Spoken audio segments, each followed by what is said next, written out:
கர்த்தராகிய இயேசு கிறிஸ்து நல்லவர். கர்த்தருடைய பரிசுத்த நாமம் மகிமைப்படுவதாக. பிதா குமாரன் பரிசுத்தாவின் நாமத்தினாலே கிருபையும் இரக்கமும் சமாதானமும் நமக்கு என்றென்றைக்கு நிலைத்திருக்கட்டும். இன்றைக்கு தேவனுடைய வார்த்தை நாம் தியானம் செய்ய போகிறோம். நமக்கு ஒரு டைட்டில், ஒரு தலைப்பு கொடுக்கணும் அப்படின்னா, ஆச்சரியமானவர் என்னை தேடி வந்தார், நான் ஆச்சரியத்தால் குடத்தை வைத்து விட்டு ஓடி வந்தேன். எத்தனை பேருக்கு புரியுது? ஆச்சரியமானவர் என்னை தேடி வந்தார், நான் ஆச்சரியத்தால் குடத்தை வைத்துவிட்டு ஓடி வந்தேன். தேடி வந்தார், ஓடி வந்தேன். இதுல இப்போ கண்டிப்பா ஞானஸ்தானம் எடுக்கிற பிள்ளைங்க, அவங்களுக்கு நிறைய சத்தியங்கள் அந்த அளவுக்கு தெரியாது, கொஞ்சம் புரியாம இருக்கும். ஆனால் இதெல்லாம் சேர்த்து இன்னைக்கு இந்த சத்தியத்தை நம்ம தியானம் செய்ய போகிறோம். ஞானஸ்தானம் எடுத்தவர்கள், ஞானஸ்தானம் எடுக்க போறவங்க எல்லாருமே இந்த சத்தியத்தை கூர்ந்து கவனித்துக் கொள்ளுங்க. இந்த சத்தியத்துக்கு நீங்க ஒப்பு கொடுக்குறீங்க என்பது ரெண்டாவது விஷயம். முதல்ல உங்க சிந்தனையில இந்த இந்த சத்தியங்களை உள்வாங்கி கொள்வீர்களானால் அது தேவனுக்கு பிரயோஜனம், உங்களுக்கு பிரயோஜனமா இருக்கும், அது தேவனுக்கு மகிமையாக இருக்கும். இப்ப எல்லா டைட்டில் ஒரு முறை சொல்லுங்க பார்க்கலாம். ஆச்சரியமானவர் என்னை தேடி வந்தார், ஆச்சரியத்தால் நான் குடத்தை வைத்துவிட்டு ஓடி வந்தேன். ஓடி வந்துட்டோம் சபைக்கு. ஆமெனா? வாசிக்கலாம். யோவான் சுவிசேஷத்தின் புத்தகம் 4வது அதிகாரத்தில் 27, 28, 29 வசனங்களை வாசிக்கலாம். அத்தருணத்தில் அவருடைய சீஷர்கள் வந்து அவர் ஸ்திரீயுடனே பேசுகிறதை பற்றி ஆச்சரியப்பட்டார்கள். ஆகிலும் என்ன தேடுகிறீர் என்பாவது, ஏன் அவனுடன் பேசுகிறீர் என்பாவது ஒன்றும் கேட்கவில்லை. அப்பொழுது அந்த ஸ்திரீ தன் குடத்தை வைத்துவிட்டு ஊருக்குள்ளே போய் ஜனங்களை நோக்கி, நான் செய்த எல்லாவற்றையும் ஒரு மனுஷன் எனக்கு சொன்னார், அவரை வந்து பாருங்கள், அவர் கிறிஸ்துதானோ என்றால். இந்த சம்பவம் நமக்கு நல்லாவே தெரியும். என்ன தெரியும்?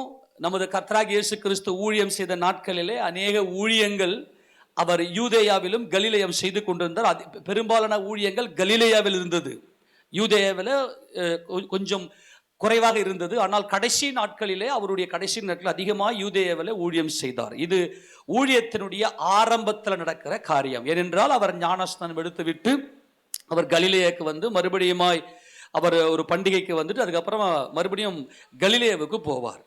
அப்படி கலிலேயாவுக்கு போகும்போது போகிற வழியில அவர் சமாரியா நாட்டின் வழியாக அவர் போக வேண்டியிருந்தது. யூதர்கள் சமாரியர்களுடனே கூட சம்பந்தம் கலக்க மாட்டாங்க. இது நல்லா கவனிச்சுக்கணும், ரொம்ப முக்கியமானது. நம்ம ஓடி வந்திருக்கிறோமா என்பதை பார்க்க போறோம். எத்தனை பேர் ஓடி வந்திருக்கிறோம்? என்னை தேடி வந்த என் கர்த்தருடைய சமூகத்துக்கு நான் ஓடி வந்து விட்டேன். அவள் குடத்தை வைத்து விட்டு ஓடினாள் என்பது மாபெரும் சத்தியம். இதை கொஞ்சம் கூர்ந்து கவனிங்க. அப்போ யூதர்கள் என்ன செய்ய மாட்டாங்கன்னா, சமாரியர்களுடைய சம்பந்தம் கலக்க மாட்டாங்க. ஏன் அப்படின்னா, இந்த சமாரியர்கள் யார் என்றால், இஸ்ரவேலினுடைய 12 கோத்திரத்தில் 10 கோத்திரம் இஸ்ரவேல் என்றும் 2 கோத்திரம் யூதா பென்யமீன் என்பது யூதா கோத்திரம் என்றும் வேறு பிரிந்து விட்டார்கள். அவர்கள் இஸ்ரவேலில் தெற்கு பகுதியில் இந்த யூதேயா இருக்கிறது. இந்த சமாரியர்கள் யார் என்றால், கிமு 722 அசீரிய ராஜா இஸ்ரவேல் மேலே படையெடுத்து அவன் வந்து அங்கே தேசத்தில் இருந்த ஜனங்களாகி இஸ்ரவேலர்கள் எல்லாம் அங்கே அவனுடைய தேசத்துக்கு கடத்தி கொண்டு போய்விட்டு மற்ற தேசங்களில் இருக்கிற ஜனங்கள் எல்லாம் விக்கிரகங்களை ஆராதித்து பொல்லாத கொடுமையான இந்த விக்கிரக ஆராதனை செய்கிற ஜனங்கள் எல்லாம் கொண்டு வந்து இந்த இஸ்ரேலில் குடியமர்த்தி வைத்து விட்டான். அப்போ இஸ்ரேலில் இருந்த கொஞ்சம் ஏழைங்க பரதேசிங்க கொஞ்சம் பேர் விட்டுட்டு போனாங்களே, இவங்க என்ன பண்ணாங்கன்னா, அந்த மற்ற ஜனங்களோடு கூட சம்பந்தம் கலந்து அவங்களோட கூட கலந்து விக்கிரக ஆராதனையில் ஈடுபட்டாங்க. ஆனால் யூதர்கள் மாத்திரமே கர்த்தராகிய இயேசு கிறிஸ்துவை எதிர்நோக்கி கொண்டு மேசியாவுக்காக எதிர்நோக்கி கொண்டிருந்தார்கள். ஆனால் இவர்கள் இந்த சமாரியர்கள், அதாவது இவங்க எப்படிப்பட்டவங்க, சமாரியர்கள் அப்படின்னாவே அருவருப்பானவங்க, அவங்கெல்லாம் வந்து தேவனால் வெறுக்கப்பட்டவங்க என்று சொல்லி இந்த யூதர்கள் வந்து எண்ணிக்கொண்டிருந்த ஒரு வேளை அந்த சமுதாயத்தில் அது பயங்கரமாக பிரச்சனையாகவே இருந்துச்சு. ஏன்னா அவங்கள நாய்கள் என்று சொல்லுவது அவங்களுக்கு வழக்கமாக இருந்தது. அவர்களை நாய்கள் என்று சொல்லுவது, புறஜாதியாரை பொதுவாக நாய்கள் என்று சொல்வது வழக்கமாக இருந்தது. இந்த சமாரியர்கள் எப்படிப்பட்டவர்கள் என்றால், கொஞ்சம் வேதத்தை அறிந்தவர்கள், வேதம் தெரியும், பாரம்பரியமாக எல்லாரும் சொல்லுவாங்க, எங்களுடைய வேதத்தை பற்றி எங்களுடைய தேவனை பற்றி பேசுவாங்க. ஆனால் செய்கிறதெல்லாம் பார்த்தோன்னா மற்ற புறஜாதி மாதிரி செய்யறது. அதனால இந்த யூதர்கள் என்ன செய்ய மாட்டாங்கன்னா சமாரியா பக்கம் கூட போக மாட்டாங்க. ஆனால் நமது கர்த்தர், நமது யூதா, நமது யூதன், யூதா கோத்திரத்து சிங்கம், நமது கர்த்தர், அவர் என்ன செய்தார் என்றால், அவர் யூதேயாவிலிருந்து மேல தெற்கு வடக்கே இருக்கிற கலிலேயாவை நோக்கி பிரயாணம் போகும்போது அவர் இந்த சமாரியா ஊரை தெரிந்து கொண்டார். அவர் என்ன செய்றார் என்றால், நல்லா கவனிங்க, 4 வசனத்தை வாசி, 4 வசனம். அவர் சமாரியா நாட்டின் வழியாய் போக வேண்டியதா இருந்தபடியால் யாக்கோபு தன் குமாரனாகிய யோசேப்புக்கு கொடுத்த நிலத்துக்கு அருகே இருந்த சமாரியாவில் உள்ள சீகார் என்னப்பட்ட ஊருக்கு வந்தார். சீகார் என்னப்பட்ட ஒரு ஊருக்கு வந்தார். அந்த ஊரினுடைய வரலாறு நமக்கு நல்லா தெரியுது. ஆக அங்க இருந்தவர்கள் இஸ்ரவேலர்கள். எத்தனை பேருக்கு புரியுது? கையெழுத்தாய்மன்னு சொல்லாமா? யாக்கோபு தன்னுடைய வில்லாலும் பட்டயத்தாலும் சம்பாதித்த அந்த சொத்தை யோசேப்பை பார்த்து சொல்லுவார், யோசேப்பே, உனக்கு நான் அதிகமான பங்கை நான் உனக்கு தருகிறேன் அப்படின்னு சொல்லி அங்க கொடுப்பார். அந்த இடத்துல என்ன பண்றாங்கன்னா, அந்த கிணற்றின் அருகே இவர் என்ன பண்றாருன்னா, இயேசு ராஜாவுக்கு தாகம் எடுத்தது. வாசிங்க, அங்கே யாக்கோபுடைய கிணறு இருந்தது. இயேசு பிரயாணத்தில் இறைப்படைந்தவராய் அந்த கிணற்றின் அருகே உட்கார்ந்தார். அப்போது ஏறக்குறைய 6ஆம் மணி வேளையாய் இருந்தது. அல்லேலூயா சொல்லுங்க பார்க்கலாம். நம்ம ஆண்டவர் எதை செய்தாலும் ஒரு காரணத்தோடு தான் செய்வாரு. அவர் இந்த சமாரியா ஸ்திரீ ஒருத்தி வருவார். அவர் எல்லாம் அறிந்தவர். இந்த 6ஆம் மணி நேரம் என்பது மத்தியானம் 12 மணி. மத்தியானம் 12 மணிக்கு யார் குடும்பம் வருவாங்க? குடும்ப பெண்கள் எல்லாம் சூரியன் அதாவது உதயமாகிறதுக்கு முன்பதாகவே, சூரிய அருணோதயத்துக்கு முன்னதாகவே வீட்டு வேலையெல்லாம் முடிச்சிடுவாங்க. நான் சொல்றது குடும்ப பெண்களை. நேற்றுக்கு குடும்ப பெண்கள்லாம் கையை உயர்த்தி எப்படி தெரியுமா ஆமேன்னு சொல்லியிருப்பாங்க. நான் சொல்றது நல்லா கவனிங்க. குடும்ப பெண், நான் சொல்றது சீரியஸ்பா. இப்போ பொதுவாகவே தமிழ் கல்ச்சரை நீங்கள் எடுத்துக்கிட்டீங்கன்னா, தமிழ் கலாச்சாரம் ஒரு நல்ல கலாச்சாரம். அது என்னன்னா சுயநீதி, அது நிறைய ஒழுக்க அறநெறி நிறைய இருக்கும். ஆனால் அது முழுக்க முழுக்க இயேசு தேவ ராஜ்யத்துக்கு எதிரானது. அது தமிழ் கலாச்சாரம். அந்த தமிழ் கலாச்சாரத்திலேயே பொதுவாக என்ன செய்வாங்கன்னா, சூரியன் அருணோதயத்துக்கு முன்பதாகவே குடும்ப பெண்கள் என்ன செய்வார்கள் என்றால், என்ன தமிழ் கலாச்சாரத்தில் அறநெறி கோட்பாடுகள், அங்கே அகநானூறு புறநானூறு என்கின்ற 2 காரியத்தில் ரொம்ப முக்கியமானது. இது மேக்சிமம் பார்த்தீங்கன்னா யூத கல்ச்சர், அதாவது இஸ்ரேலுடைய கலாச்சாரமும் தமிழ் கலாச்சாரம் மேக்சிமம் ஒன்றா இருக்கும். அது கம்பேர் பண்ணி பார்க்கும்போது. அதனால நான் சொல்றது சீரியஸ், நீங்க சிரிக்கிறதுக்கு அல்ல.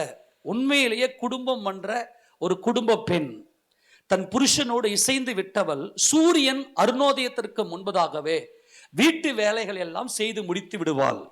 ஆனால் எந்த ஒரு கவலையும் இல்லாம புருஷன் இல்லாத அல்லது புருஷனுக்கு கீழ்ப்படியாத வேசித்தனம் செய்யக்கூடியவள் மாத்திரமே சூரியனுக்கு கீழே வேலை செய்து கொண்டிருப்பாள். இந்த சூரியனுக்கு கீழே என்பது நிறைய ரகசியம் இருக்கிறது.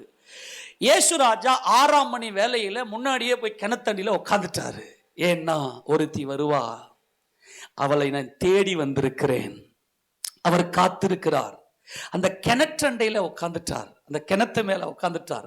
சீஷர்கள் என்ன பண்ணிட்டாங்க, ஆண்டவரே நம்ம போக போறது இன்னும் ரொம்ப தூரமா இருக்குது, மத்தியானம் ஆகி போச்சு, இது மத்தியானம் லஞ்சு இங்கேயே முடிச்சிடலாம், ஆண்டவரே நீங்க இங்கேயே வெயிட் பண்ணுங்க, நாங்க போயிட்டு ஊருக்குள்ள போயிட்டு நாங்க சாப்பாடு வாங்கிக்கின்னு வந்துடுறோம் அப்படின்னு சொல்லிட்டு சீஷர்களை ஆண்டவர் என்ன பண்ணிட்டாருன்னா நைஸா கழட்டி அமிச்சிட்டாரு. நல்லா கவனிங்க, நம் இயேசுராஜா எவ்வளவு நல்லவர், அவர் எவ்வளவு இரக்கம் உள்ளவர். இந்த சமாரிய ஸ்திரீ, அவர்கள் இஸ்ரவேலர்கள் தான், அவர்கள் ஆபிரகாமின் சந்ததியார், அவர்கள் இஸ்ரவேல் கோத்திரத்தை சேர்ந்தவர்கள். ஆனால் இன்றைக்கு கர்த்தருடைய அன்பை அறியவில்லை. ஆனால் என் கர்த்தர் தேடி வந்தார். ஆமேனா, காத்திருக்கிறார். அந்த கிணற்றண்டில உட்கார்ந்தார். அது கரெக்டா 6வது மணி வேலையா இருந்துச்சு. அது சரியா மத்தியானம் 12 மணி. மத்தியானம் 12 மணி. அந்த ஊர்ல இருந்த ஒரு விபச்சார ஸ்திரீ, ஏன்னா கொஞ்சம் சுயநீதியில் இருக்கிறவங்க இல்லையா, ஏன்னா நம்ம ஆட்கள் தான் தாம் பாவத்தெல்லாம் பார்க்க மாட்டாங்க, இன்னொருத்தன் பாவத்தெல்லாம் விளக்கெண்ணை விட்டு பார்க்குற சமுதாயம் இல்லையா. அந்த சமுதாயத்தில் அப்படிதான். ஏன்னா இவங்கெல்லாம் போய் காலையில் தண்ணி பிடிக்கிற நேரத்தில் இவ தண்ணி பிடிக்க போனால்னா அவளை பேசியே சாவச்சிருவானுங்க இல்லையா, எல்லாம் நமக்கு எல்லாரும் தெரியும். அப்போ இவளுடைய வழக்கம் என்னன்னா, 12 மணிக்கு மத்தியான நேரத்தில் எல்லாரும் ஓய்ந்த பிற்பாடு இவ என்ன செய்யறா, தண்ணி பிடிக்க எப்பவுமே வருவா. நம் கர்த்தர் இதை அறிந்தார். எல்லாம் அறிந்த நம் இயேசுராஜன் அவளை தேடி அந்த கிணற்றினருகே போய் உட்கார்ந்தார். அக்கா சரியா குடத்தை எடுத்துக்கின்னு 12 மணிக்கு வருது. பார்த்ததுமே அதுக்கு ஒரு ஷாக். ஐயோ என்னடா இது, ஒரு யூதன் வந்து நம்ம பக்கத்துல உட்கார்ந்துங்கிறாரு. நான் நினைக்கிறேன் இதுக்கு இடி விழுந்தா மாதிரி இருந்திருக்கும். ஐயோ என்ன இது பாருங்க, இந்த இந்த இந்த காட்சியை அப்படியே நீங்க நல்லா அப்படியே பிக்சரைஸ் பண்ணுங்க. அப்படியே ஒரு நல்ல அந்த காட்சி அப்படியே நீங்க 2000 வருஷத்துக்கு முன்னாடி இயேசு ராஜாவோட இந்த காட்சியை பாருங்க. நான் ஏற்கனவே பின்னணியை சொல்லிட்டேன். இவங்க யூதர்கள் சமாரியில் கலக்கவே மாட்டாங்க, இந்த பக்கமாக கூட வர மாட்டாங்க. நாய் இன்னும் அப்படின்னு காரி துப்பிட்டு போயிடுவான். யூதம் வந்து இந்த சமாரி என்ன பார்த்தனா துப்பிட்டு போயிடுவான். இன்னைக்கு கூட பார்த்தீங்கன்னா யூதர்கள் இந்த வழக்கை வச்சுக்கிறாங்க. புறஜாதி யாருன்னா அந்த பக்கம் போனால் துப்பிடுவானுங்க அவங்க பண்டிகைலாம் வரும்போதெல்லாம். அது நிறைய காரணங்கள் உண்டு. இப்போ இவங்க கிட்டே வராத இந்த யூதா என் கர்த்தர் சரியாய் போய் அந்த கிணற்ற நிலைமை உட்கார்ந்து இருக்கிறாரு. நான் நினைக்கிறேன் ஃபர்ஸ்ட் ஷாக் இந்த சமாரிய ஸ்திரீக்கு, இந்த சீகார் என்னப்பட்ட இந்த ஊரினுடைய இந்த ஸ்திரீக்கு, இந்த விபச்சார ஸ்திரீக்கு ஃபர்ஸ்ட் ஷாக். என்னடா இது, யூதன், நான் தண்ணி குடிக்கிற கிணத்துல யூதனா? நான் நினைக்கிறேன் பார்த்துட்டு அப்படியே அத்தோட அந்த பக்கமே திரும்ப கூடாதுன்ற மாதிரி கட்ட கண்ணு போயிட்டு தண்ணியை பிடிச்சின்னு ஓடி போயிடுவோம். நமக்கு எதுக்கு? ஏன்னா யூதர்கள் கல்லடிச்சு சாகடிச்சிருவான் பாவத்தை பார்த்தான்னா. யூதன் இந்த யூதர்கள் பிரமாணத்தை கை கொள்ளக்கூடியவர்கள். மோசே இப்படிப்பட்ட பாவிகளை கல்லெறிந்து சாகடிக்க வேண்டும் என்று சொன்னதுனால இந்த சமாரியர்களுக்கும் யூதர்களை கண்டா ஒரு பயம். அவங்க யாராவது ஆவிக்குரிய காரியத்தை பேசிட்டாங்கன்னா, நீ இதை பேசுறல்ல, இந்த பாவத்தை நீ செய்யறல்ல, அப்ப இந்த பிரமாணத்தின்படி நீ சாக வேண்டும் என்று சொல்லி கல்லடிப்பாங்க. இவன் வந்து உட்கார்ந்து பார்த்ததுமே ஃபர்ஸ்ட் ஷாக். யூதன் எப்படி கண்டுபிடிப்பா? எப்படி யூதனை கண்டுபிடிப்பாங்க? யூதர்கள் எல்லாருமே தலித் என்று சொல்லக்கூடிய ஒரு பிரேயர் ஷால் ஒன்று போட்டிருப்பாங்க. அதில் வந்து ஒயிட், பியூர் ஒயிட்டும், அந்த ஒயிட்ல இள நீளமும் அதில் அந்த தலித்தில் இருக்கும். அதை தூக்கி அந்த பிரேயர் ஷால் எடுத்து தலை மேலே போட்டுக்கின்னு ஆண்கள் எல்லாருமே என்ன பண்ணி ஜபம் பண்ணுவது வழக்கம். அது மாத்திரம் இல்லாமல் இடுப்பில் இளநீல நாடாவை கட்டி கொண்டிருப்பார்கள். யூதனுக்கு அந்த முகக்கலை, அந்த பாவனை, ஏன்னா ஸ்பிரிச்சுவலி அவன் கர்த்தரோடு கூட இணைந்து இருக்கிறவன் தான் பிரமாணத்தை கை கொள்ளக்கூடியவன். அவனுக்கு ஸ்பிரிச்சுவலி பார்த்தீங்கன்னாவே பார்த்த உடனே அந்த ஸ்பிரிச்சுவல் ஆக்டிவிட்டிஸ் அவங்ககிட்ட தெரியும். யார் ஒன்னா கண்டுபிடிச்சிருவாங்க இது யூதன்னு. முதல் ஷாக், முதல் ஆச்சரியம், நான் தண்ணி பிடிக்கிற இடத்துல ஒரு யூதன், அதுவும் நான் வர நேரத்தில் ஒரு யூதன். யா ஊருக்காரனே என்ன பார்த்த கல்லெடுத்து சாகடிப்பான்.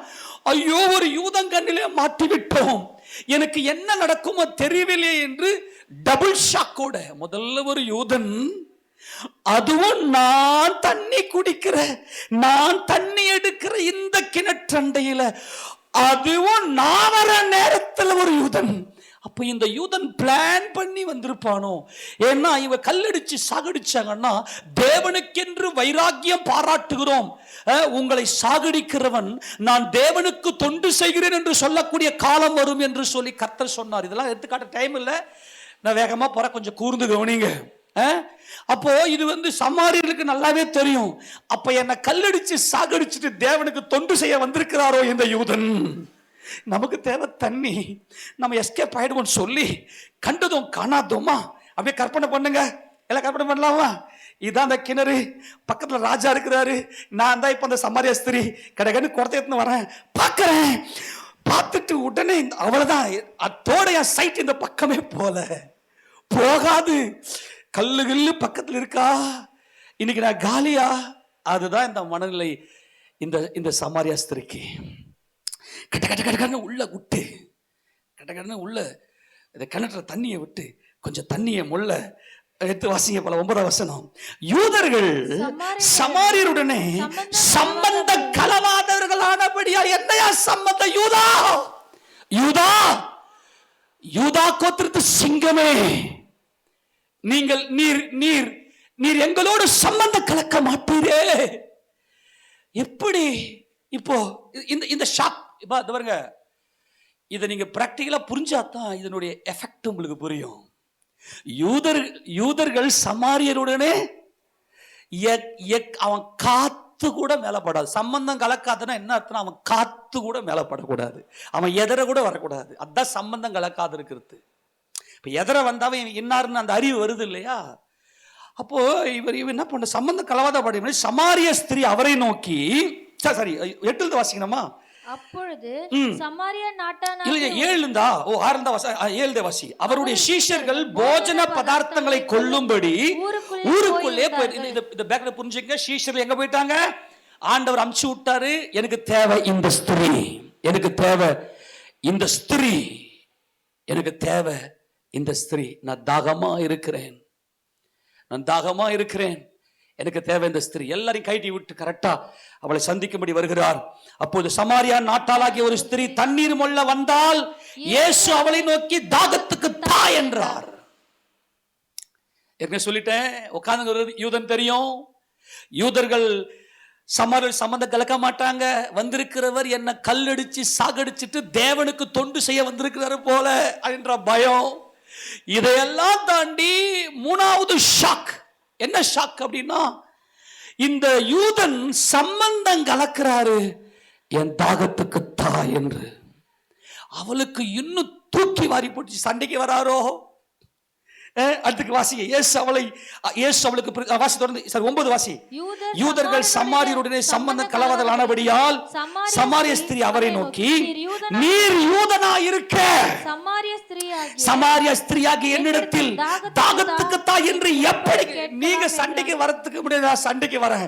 இப்ப இவ ரெடி ஆவரா, இவ சண்டைக்கு ரெடி ஆவரா. இந்த யூதன் எனக்கு வம்புக்கு வந்துட்டு நான் யாருன்னு தெரிஞ்சுதான் வந்து என்ன கல்லடி. என்ன இவ ஒரு வேசி.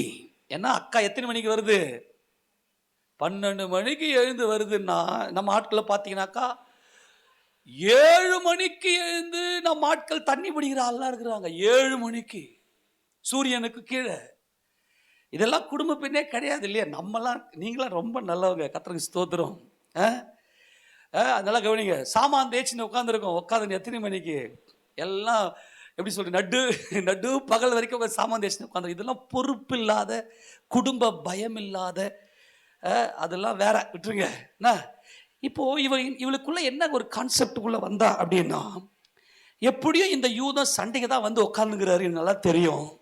இவர் சண்டைக்கு வர்றதுனால தான் இப்ப இவ என்ன பண்ண, சண்டை போட்டு சொல்றா, நீர் யூதனா இருக்க என்னிடத்தில் தாகத்துக்கு தா என்று நீ எப்படி என்னிடத்துல கேட்கலாம் என்று சொல்லி இந்த அம்மாவே சண்டைக்கு போது. இது நல்லா புரிஞ்சு. அப்படிதான், என்ன நீ யூதனா இருக்க என்கிட்ட தாகத்துக்கு தானே கேட்கிற?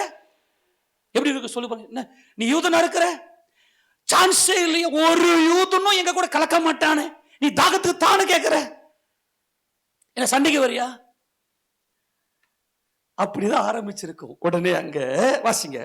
இயேசு அவளுக்கு பிரதியுத்தரமாக, நீ தேவனுடைய ஈவையும் தாகத்துக்கு தா என்று உன்னிடத்தில் கேட்கிறவர் இன்னார் என்பதையும் அறிந்திருந்தாயானால் நீயே அவரிடத்தில் கேட்டிருப்பாய், அவர் உனக்கு ஜீவ தண்ணீரை கொடுத்திருப்பார் என்றார். இவர் ஜீவ தண்ணீரை பத்தி பேசுறாரு. அந்த அம்மா நம்ம குடிக்கிற நார்மல் தண்ணியை பத்தி பேசுறாங்க. அதற்கு அந்த ஸ்திரீ, ஆண்டவரே மொண்டுக்குள்ள உம்மிடத்தில் பாத்திரம் இல்லையே, கிணறும் ஆழமா இருக்கிறது, பின்ன எங்க இருந்து உமக்கு ஜீவ தண்ணீர் உண்டாங்க? நம்ம ஆண்டவர் எப்ப பேசினாலும் ஸ்பிரிட்ல தான் பேசுவாரு, ஆவியில தான் பேசுவாரு. ஆதாமோட ஏதேன் தோட்டத்துல பேசியிருந்த அவர் ஒரு வினாடி பொழுதாகிலும் மாம்சத்தின்படி பேசவே மாட்டார். தேவன் ஆவியா இருக்கிறார். கரங்கள் சொல்லாமா? ஆக மாம்சமா இருக்கிற நமக்கு அந்தந்த காரியங்களை உதாரணமாக ஓமைகளாக பொருத்தி நமக்கு புரிய வைப்பாரே தவிர, ஆண்டவர் எப்ப பேசினாலும் ஆவிக்குரிய கண்ணோட்டத்துல ஆவியத்தான் பேசுவார், டைரக்டாவே பேசுவார், நமக்கு புரியுற மாதிரி. ஆக இங்க தண்ணீரை குறித்து பேசுகிறார், இந்த தாகத்தை குறித்து பேசுகிறார். உடனே இந்த கிணற்றை எனக்கு தந்த, நீங்க ஜீவ தண்ணீர் தரேன்னு சொல்றீங்க. இப்ப கவனிங்க. இப்போ இந்த கான்வர்சேஷனை புரிந்து கொள்ளுங்க. தண்ணியை கேட்கிறாரு. இந்த அம்மா சண்டைக்கு போகுது, நீ யூதனா இருக்க, எனக்கு எப்படி தண்ணியை கொடுப்பு, நீங்க எங்கிட்ட தண்ணியை கேட்கலான்னு.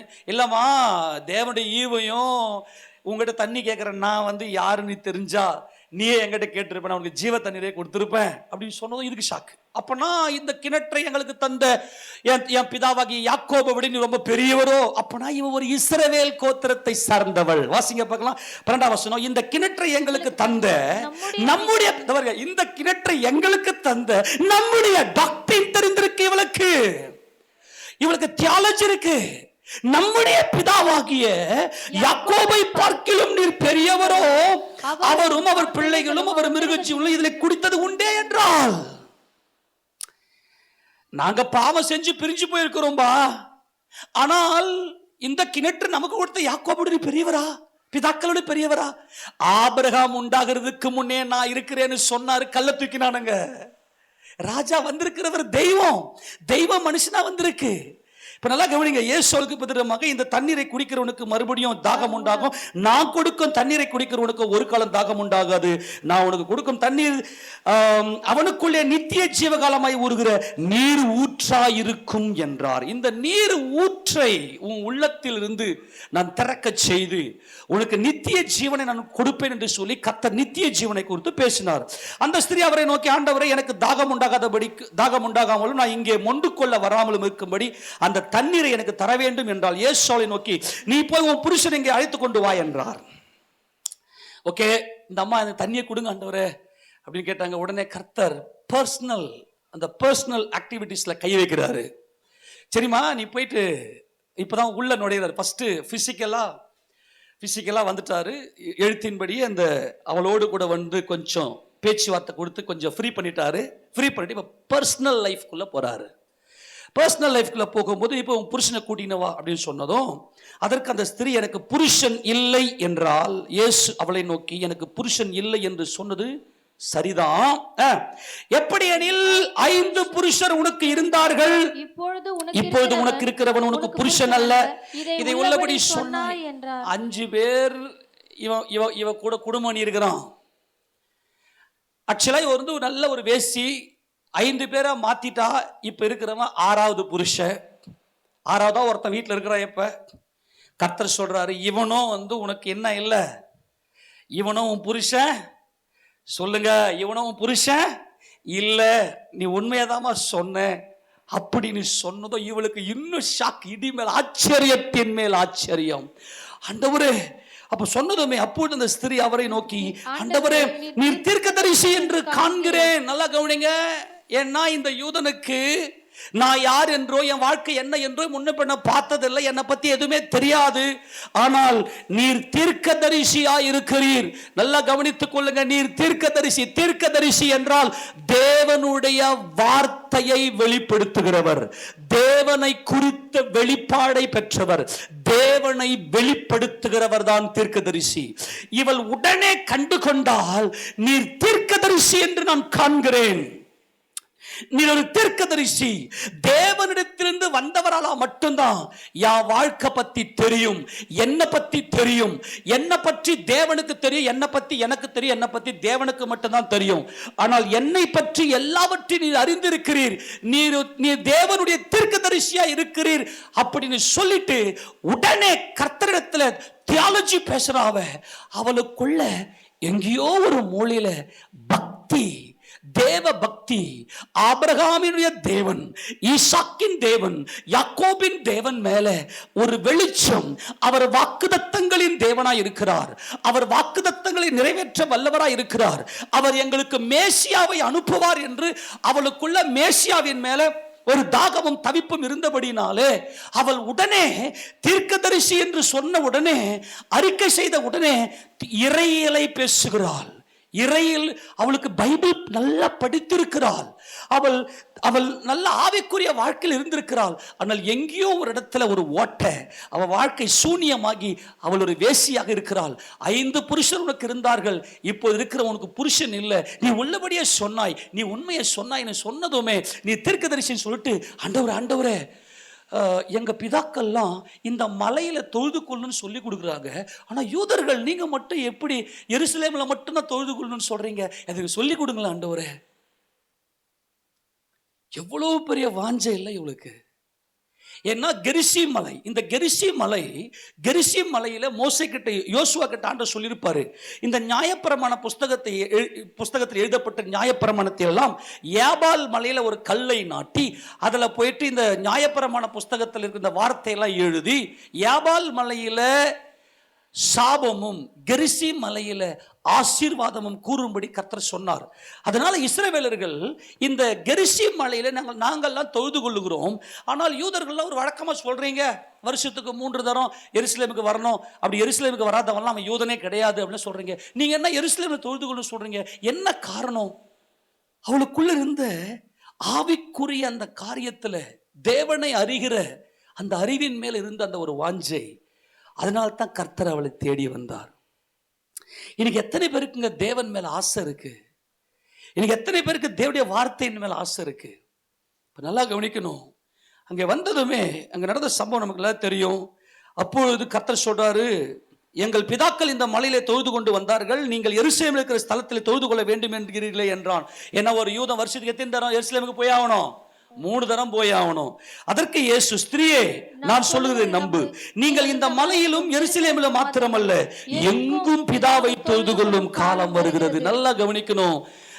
இயேசு ராஜா ஊழியம் செய்த நாட்களே ஒரு சிலருக்கு மாத்திரமே தேவனை குறித்து பேசியிருப்பார். நேரடியாக தேவனை பற்றிய வெளிச்சத்தை கொடுத்திருப்பார், தம்மை மேசியா என்று சொல்லியிருப்பார். அதுல இவகிட்ட வெளிப்படையாக தெளிவாக தேவனுடைய அன்பை குறித்து கர்த்தர் இங்க தெளிவாய் இவளிடத்துல பேசுவதை நாம் இங்கே பார்க்கிறோம். பிதாவை தொழுது கொள்ள, இப்ப இவளிடத்துல பிதாவை பத்தி பேசுகிறார். இப்போ ஒருத்தர்கிட்ட பேசுறதுக்கு ஒரு தகுதி தராதரம் வேணும் இல்லையா? ஆமேனா இல்லையா? இப்ப நல்லா கவனிடே, என்னை பத்தி நீ ஏன் அவங்ககிட்ட பேசுற? நான் யாரு? அவன் எவ்வளவு பெரிய துன்மார்க்க, எவ்வளவு பெரிய பாவி, என்கிட்ட பத்தி என்னை பத்தி அங்க பேசுற சொல்லுவாங்க தானே. ஆனால் தேவனுடைய அன்பு எவ்வளவு பெரியது! உலகத்தால் தூக்கி எறியப்பட்ட, எல்லாரும் தூக்கி வீசப்பட்ட இவளிடத்துல கர்த்தர் பிதாவை குறித்து பேசுகிறார். என் பிதாவின் அன்பு எவ்வளவு பெரியது! எல்லாரும் கரங்களை உயர்த்தி எல்லா தேவ அன்புக்காக ஒரு ஆமேன் சொல்லுவோமா? ஆமேன், அல்லேலூயா. இவளிடத்துல பிதாவை குறித்து பேசுகிறார். அம்மா, இந்த கெரிசி மலையிலும் எருசலேம் சியோன் மலையிலும் மாத்திரமல்ல, பிதாவை எங்கும் தொழுது கொள்ளுகிற காலம் வரும். யாரெல்லாம் இயேசு கிறிஸ்துவின் நாமத்தில் பிதாவை தொழுது கொள்ளுகிறார்களோ அவர்கள் தான் சியோன். ஆமென் சொல்லுங்க பார்க்கலாம். நாம தான் சியோன். ஏனென்றால் நாம் பிதாவை தொழுது கொள்ளுகிறோம், உண்மையாய் தொழுது கொள்ளுகிறோம். நீங்கள் அறியாததை தொழுது கொள்ளுகிறீர்கள், நாங்கள் அறிந்திருக்கிறதை தொழுது கொள்ளுகிறோம். ஏனென்றால் ரட்சிப்பு யூதர்கள் வழியாய் வருகிறது. அல்லேலூயா சொல்லுங்களேன். ரட்சிப்பு யூதர்கள் வழியாய். ஏனென்றால் யூதா என்றால் சகோதர சிநேகம். எங்களுக்கு ஒரு மேசியா வருவார் என்கின்ற ஏக்கம், இந்த யூதர்களுக்கு இருக்கிற ஒரு ஏக்கம் என்னவென்றால் எங்களுடைய எதிர்பார்ப்பெல்லாம் மேசியா. அதான் ரட்சிப்பு யூதர்கள் வழியாய். இந்த மேசியா தேவனுடைய குமாரன், தேவனிடத்திலிருந்து வருகிறவர், தேவனை அறிந்தவர். அப்ப ரட்சிப்பு ஏன் யூதர்கள் வழியாய்? யூதா என்றால் நாங்கள் ஒரு தகப்பனுடைய பிள்ளை, எங்கள் பிதாவாகிய தேவனுக்கு நாங்கள் பிள்ளைகளா இருக்கிறோம் மேசியாவின் நாமத்தில். அதனால ரட்சிப்பு யூதர்கள் வழியாய் வருகிறது. உண்மையாய் தொழுது கொள்ளுகிறவர்கள் பிதாவை ஆவியோடும் உண்மையோடும் தொழுது கொள்ளும் காலம் வரும். அது இப்போதே வந்திருக்கிறது. தம்மை தொழுது கொள்ளுகிறவர்கள் இப்படிப்பட்டவர்களாய் இருக்கும்படி பிதாவானவர் விரும்புகிறார். இப்போ நமக்கு பிதாவானவர் என்ன விரும்பி நம் குமாரனை அனுப்பினார் என்றால் ஆவி. எல்லாம் ஒரு ஆமென் சொல்லுங்க. ஆவி. பிதாவை எப்படி தொழுது கொள்ளணும்? ஆவியோடும். எல்லாம் சொல்லுங்க. பிதாவை எப்படி தொழுது கொள்ளணும்? ஆவியோடும். சொல்லுங்க. பிதாவை எப்படி தொழுது கொள்ளணும்? ஆவியோடும் உண்மையோடும். பிதாவை ஆவியோடும் உண்மை. ஆவிதான் மனுஷன். ஆக தேவனுக்கு என்ன தேவை? ஆவி. எல்லாம் சொல்லுங்க பார்க்கலாம். தேவனுக்கு என்ன தேவை? ஆவி. ஆவினா என்னங்க? எத்தனை பேர் சாவி வீட்டுக்கு போயிருக்கிறீங்க? அவருக்கு என்ன நடந்துச்சு? அவர் வெளியே போயிட்டு இந்த உடம்பை விட்டு, இந்த கூடை விட்டு, இந்த வீட்டை விட்டு, இந்த டெம்பரவரி இந்த உலகத்துக்கான இந்த கூடாரத்தை விட்டு அவர் வெளியே போயிட்டார். ஆவிதான் மனுஷன். யாருங்க மனுஷன்? ஆத்துமா இருக்கு இல்லையா, நம்ம உள்ளான மனுஷன். அதுக்கு தாங்க நித்திய ஜீவன். அது என்னன்னைக்கு நிலைத்திருக்கும். ஆக பிதாவை தொழுது கொள்ளுகிறவர்கள் ஆவியோடும் உண்மையோடும் தொழுது கொள்ள வேண்டும் என்று யார் விரும்புகிறதா? பிதாவானவர் விரும்புகிறார். தேவன் ஆவியா இருக்கிறார். அவரை தொழுது கொள்ளுகிறவர்கள் ஆவியோடும் உண்மையோடும் அவரை தொழுது கொள்ள வேண்டும் என்றார். அந்த ஸ்திரீ அவரை நோக்கி, கிறிஸ்து என்னப்படுகிற மேசியா வருகிறார் என்று நான் அறிவேன், அவர் வரும்போது எல்லாவற்றையும் நமக்கு அறிவிப்பார் என்றான். நல்லா கவனிங்க, இவளுக்கு பயங்கர ஆச்சரியத்தின் மேல் ஆச்சரியம் வந்து விட்டது. அப்பா, கிறிஸ்து என்கின்ற மேசியா தேவனுடைய குமாரன் வருவார் என்று அறிவேன். அவர் எல்லாவற்றையும் சொல்லுவார், எல்லாவற்றையும் வெளிப்படுத்தி கொடுப்பார். என்னை பற்றியும் நீர் பேசுகிறீர், என்னை அழைத்த என் மீது அன்பு கூறுகிற தேவனை குறித்து நீர் பேசுகிறீர், நீர்தான் மேசியா. இவளுக்கு ஆச்சரியத்தின் மேல் ஆச்சரியம். மேசியாவை எதிர்நோக்கி கொண்டிருந்தால் அங்கே தாகேப், இஸ்ரவேல் ஜனங்களுக்கு, இந்த சமாரியர்களுக்கு தாகேப் வருவார் என்று சொல்லியிருந்தார்கள். நீர் என்னிடத்தில் தேவனை குறித்து பேசுகிறீர், என்னை பற்றியும் பேசுகிறீர், நான் காணாதிருக்கிற தேவனை குறித்தும் பேசுகிறீர். ஐயா, நீர் மேசியாவா? மேசியா வருவார் என்று அறிவேன், அந்த மேசியாவா நீர் என்று சொன்ன போது கர்த்தர் சொன்னார், அதற்கு இயேசு, உன்னுடனே பேசுகிற நானே அவர் என்றார். கரங்களை உயர்த்தி எல்லாரும் ஆமென் சொல்லுங்க பார்க்கலாம். இயேசு ராஜா நம்மை தேடி வந்திருக்கிறார். நான் தான் அந்த மேசியா. நீ எதிர்பார்த்து கொண்டிருக்கிற, நீங்கள் எல்லாரும் வாஞ்சித்து கொண்டிருக்கிற அந்த மேசியா நான் தான் அப்படின்னு சொன்னதுமே அவள் ஆச்சரியத்தால் பிரம்மை கொண்டு, ஆண்டவரே, மேசியாவா? தேவனிடத்திலிருந்து வந்தவரா? தேவனை ஒரு காலம் ஒருவரை கண்டதில்லையே என்று சொல்லி அவள் என்ன செய்கிறாள்? குடத்தை அங்கேயே வைத்து விட்டாள். குடத்தை அங்கேயே வைத்துவிட்டு, என்ன அர்த்தம்? இந்த குடம் என்பது, இந்த பாத்திரம் என்பது அவளுடைய ஆத்துமா. என் ஆத்துமா உம்மை வாஞ்சிக்கிறது. என்னை அறிந்திருக்கிறீர், என்னை குறித்து எல்லாம் அறிந்தவராய் இருந்தும், நான் இவ்வளவு பெரிய பாவியாய் இருந்தும் எனக்கு தேவனை குறித்து பேசினீரே, தேவனுடைய சுபாவத்தை குறித்து பேசினீரே, தேவனுடைய அன்பை குறித்து பேசினீரே. நீரே என் ரட்சகர். இந்த உலகம் எல்லாம் என்னை கல்லெறிந்து சாகடிக்க வேண்டும், நீ தேவனுடைய அந்த சமூகத்துக்கு பாத்திரன் அல்ல, நான் சாக வேண்டும், நான் நரகத்துக்கு தான் போக வேண்டும் என்கிற எண்ணத்திலே வாழ்ந்தவள் நான். ஐயா, எனக்கு ரட்சிப்பை கொடுத்து விட்டீர், என்னை தேடி வந்திருக்கிறீர், என் இருதயம் உம்மேல் வாஞ்சியா இருக்கிறது, என் பாத்திரம் நிரம்பி வழிகிறது. அவள் குடத்தை வைத்து விட்டு, நான் வந்த வேலை முடிஞ்சது, நீ யாரோ நான் யாரோ குடத்தை தீக்கு நேரம் வீட்டுக்கு போயிருக்கணும். நான் வந்த வேலை முடிஞ்சது, எனக்கு தேவை தண்ணீர், நீர் ஒரு வழிபோக்கன், இந்த பக்கமா பிரயாணம் போய் கொண்டிருக்கிறீர், தாகத்துக்கு தண்ணீருக்கு வந்து உட்கார்ந்து இருக்கிறீர், அதனால உங்களோட ஏதோ பேச்சு இருந்துச்சு, முடிஞ்சிச்சு, நான் ஏன் வேலையை பார்த்துக்கிட்டு போறேன். அப்படி இருந்தா இவள் குடத்தை எடுத்துக்கொண்டு தண்ணீர் கொண்டு கொண்டு வீட்டுக்கு போயிருக்க வேண்டும். ஆனால் இவள் செய்த காரியம் என்ன? இதை பேசிக்கொண்டிருந்த வேளையிலே குடத்தை வைத்து விட்டு இவள் ஓட்டம் பிடிக்கிற அந்த நேரத்தில் சீஷர்கள் எல்லாரும் போஜனத்தை வாங்கி கொண்டு இயேசு ராஜாவை தேடிக்கொண்டு வந்தா அவங்களுக்கு ஷாக், அவங்களுக்கு ஆச்சரியம். என்னடா இது? யூதா, இந்த யூதன், இந்த சமாரிய ஸ்திரீ, அதுவும் 12 மணிக்கு தண்ணி பிடிக்க வர வேசி. அவங்களுக்கு நல்லாவே தெரியும் வேசிகள் எத்தனை மணிக்கு தண்ணி பிடிக்க வருவாங்கன்னு, இல்லையா? இந்த தண்ணி மொண்டு ஒரு பாவி கிட்ட இவர் பேசிக்கொண்டிருக்கிறார் என்று அவங்களுக்கு ஷாக். இந்த அதிகாரம் முழுக்க ஷாக். ஆச்சரியம், ஆச்சரியம், ஆச்சரியம். வாசிங்க பார்க்கலாம். அத்தருணத்தில் அவருடைய சீஷர்கள் வந்து அவர் ஸ்திரீயுடனே பேசுவதை பற்றி ஆச்சரியப்பட்டார்கள். என்ன பட்டார்கள்? அவங்களுக்கு ஆச்சரியம். இவ வந்த நேரம் முதற்கொண்டே ஆச்சரியம். உடனே ஆகிலும் அவர் என்ன தேடுகிறீர் என்றாவது, ஏன் அவருடைய பேசு என்றாவது ஒருவனை கேட்கவில்லை. அப்போது அந்த ஸ்திரீ தன் குடத்தை வைத்து விட்டு ஊருக்குள்ளே போய் ஜனங்களை நோக்கி கரங்களை தட்டி எல்லாரமாய், குடத்தை வைத்து விட்டு போய், ஐயா போய்விடாதேயும், எஸ் ராஜா நீர் போய்விடாதேயும், நீர் இங்கே இரும், என் இருதயம் நிரம்பி வழிகிறது, என் இருதயம் நிரம்பி வழிகிறது. அவள் குடத்தை வைத்து விட்டு என் பாத்திரம் நிரம்பி வழிகிறது. என்னிடத்தில் தேவனை பற்றி பேசின, என்னை பற்றியும் பேசினீர், தேவனை பற்றியும் பேசினீர், என்னையும் எனக்கு காண்பித்தீர், தேவனையும் எனக்கு காண்பித்தீர்.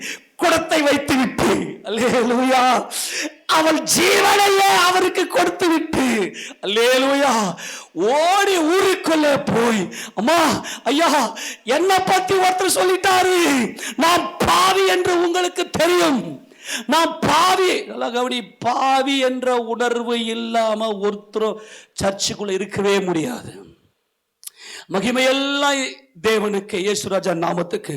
அவள் குடத்தை வைத்து, ஏயா குடத்தை வச்சுட்டு நீர் போகாதிரும், உமது பாதம் நான் பற்றி கொண்டேன். நீர் இல்லாமல் எனக்கு ஜீவன் இல்லை, நீர் இல்லாமல் எனக்கு தேவன் இல்லை, எனக்கு நீர் வேண்டும் என்பதை அவள் அறிந்து கொண்டாள். அவருடைய வார்த்தை இவளுக்குள்ளே ஜீவ தண்ணீரை கொடுத்தது. அவள் குடத்தை வைத்து விட்டு ஊருக்குள்ளே ஓடி அவள் சொல்றா, வாசிங்க பார்க்கலாம். நான் செய்த எல்லாவற்றையும் ஒரு மனுஷன் எனக்கு சொன்னார், அவரை வந்து பாருங்கள், அவர் கிறிஸ்துதானோ என்றால் கரங்களை தட்டி எல்லா தேவ நாமத்துக்கு மகிமையாக அந்த ஊராருக்கு போய், நான் ஒரு பாவி, நான் ஒரு வேசி, நான் ஒன்றுத்துக்கும் உதவாதவள், என்னை பத்தி உங்களுக்கு தெரியும், ஊராரே உங்களுக்கு தெரியும், ஆனா யாரோ ஒரு வழிப்போக்கன். ஏனென்றால் இந்த கிணறு ஊருக்கு சற்று தள்ளி இருக்கும். ஏனென்றால் அது யாக்கோபுடைய கிணறு என்பதனால ரொம்ப அதை சடங்காச்சாரம் ஆச்சார பாதுகாத்து கொண்டிருந்தார்கள். அதனால அந்த வழியா போறவங்க தண்ணி குடிச்சிட்டு போறது ஓகே. ஆனால் முன்ன பின்ன தெரியாத ஒருவர், அல்லேலூயா, முன்ன பின்ன என்னை அறியாத ஒருவர், என்னை குறித்து நல்லா கவனிங்க, என்னை குறித்து ஒருவர் சொன்ன, என்னை பத்தி எல்லாத்தையும், நான் செய்த எல்லாவற்றையும், அவ என்னென்னலாம் செஞ்சான்னு அந்த ஊருக்கே தெரியும். அவ போய் ஒத்துக்கிறா.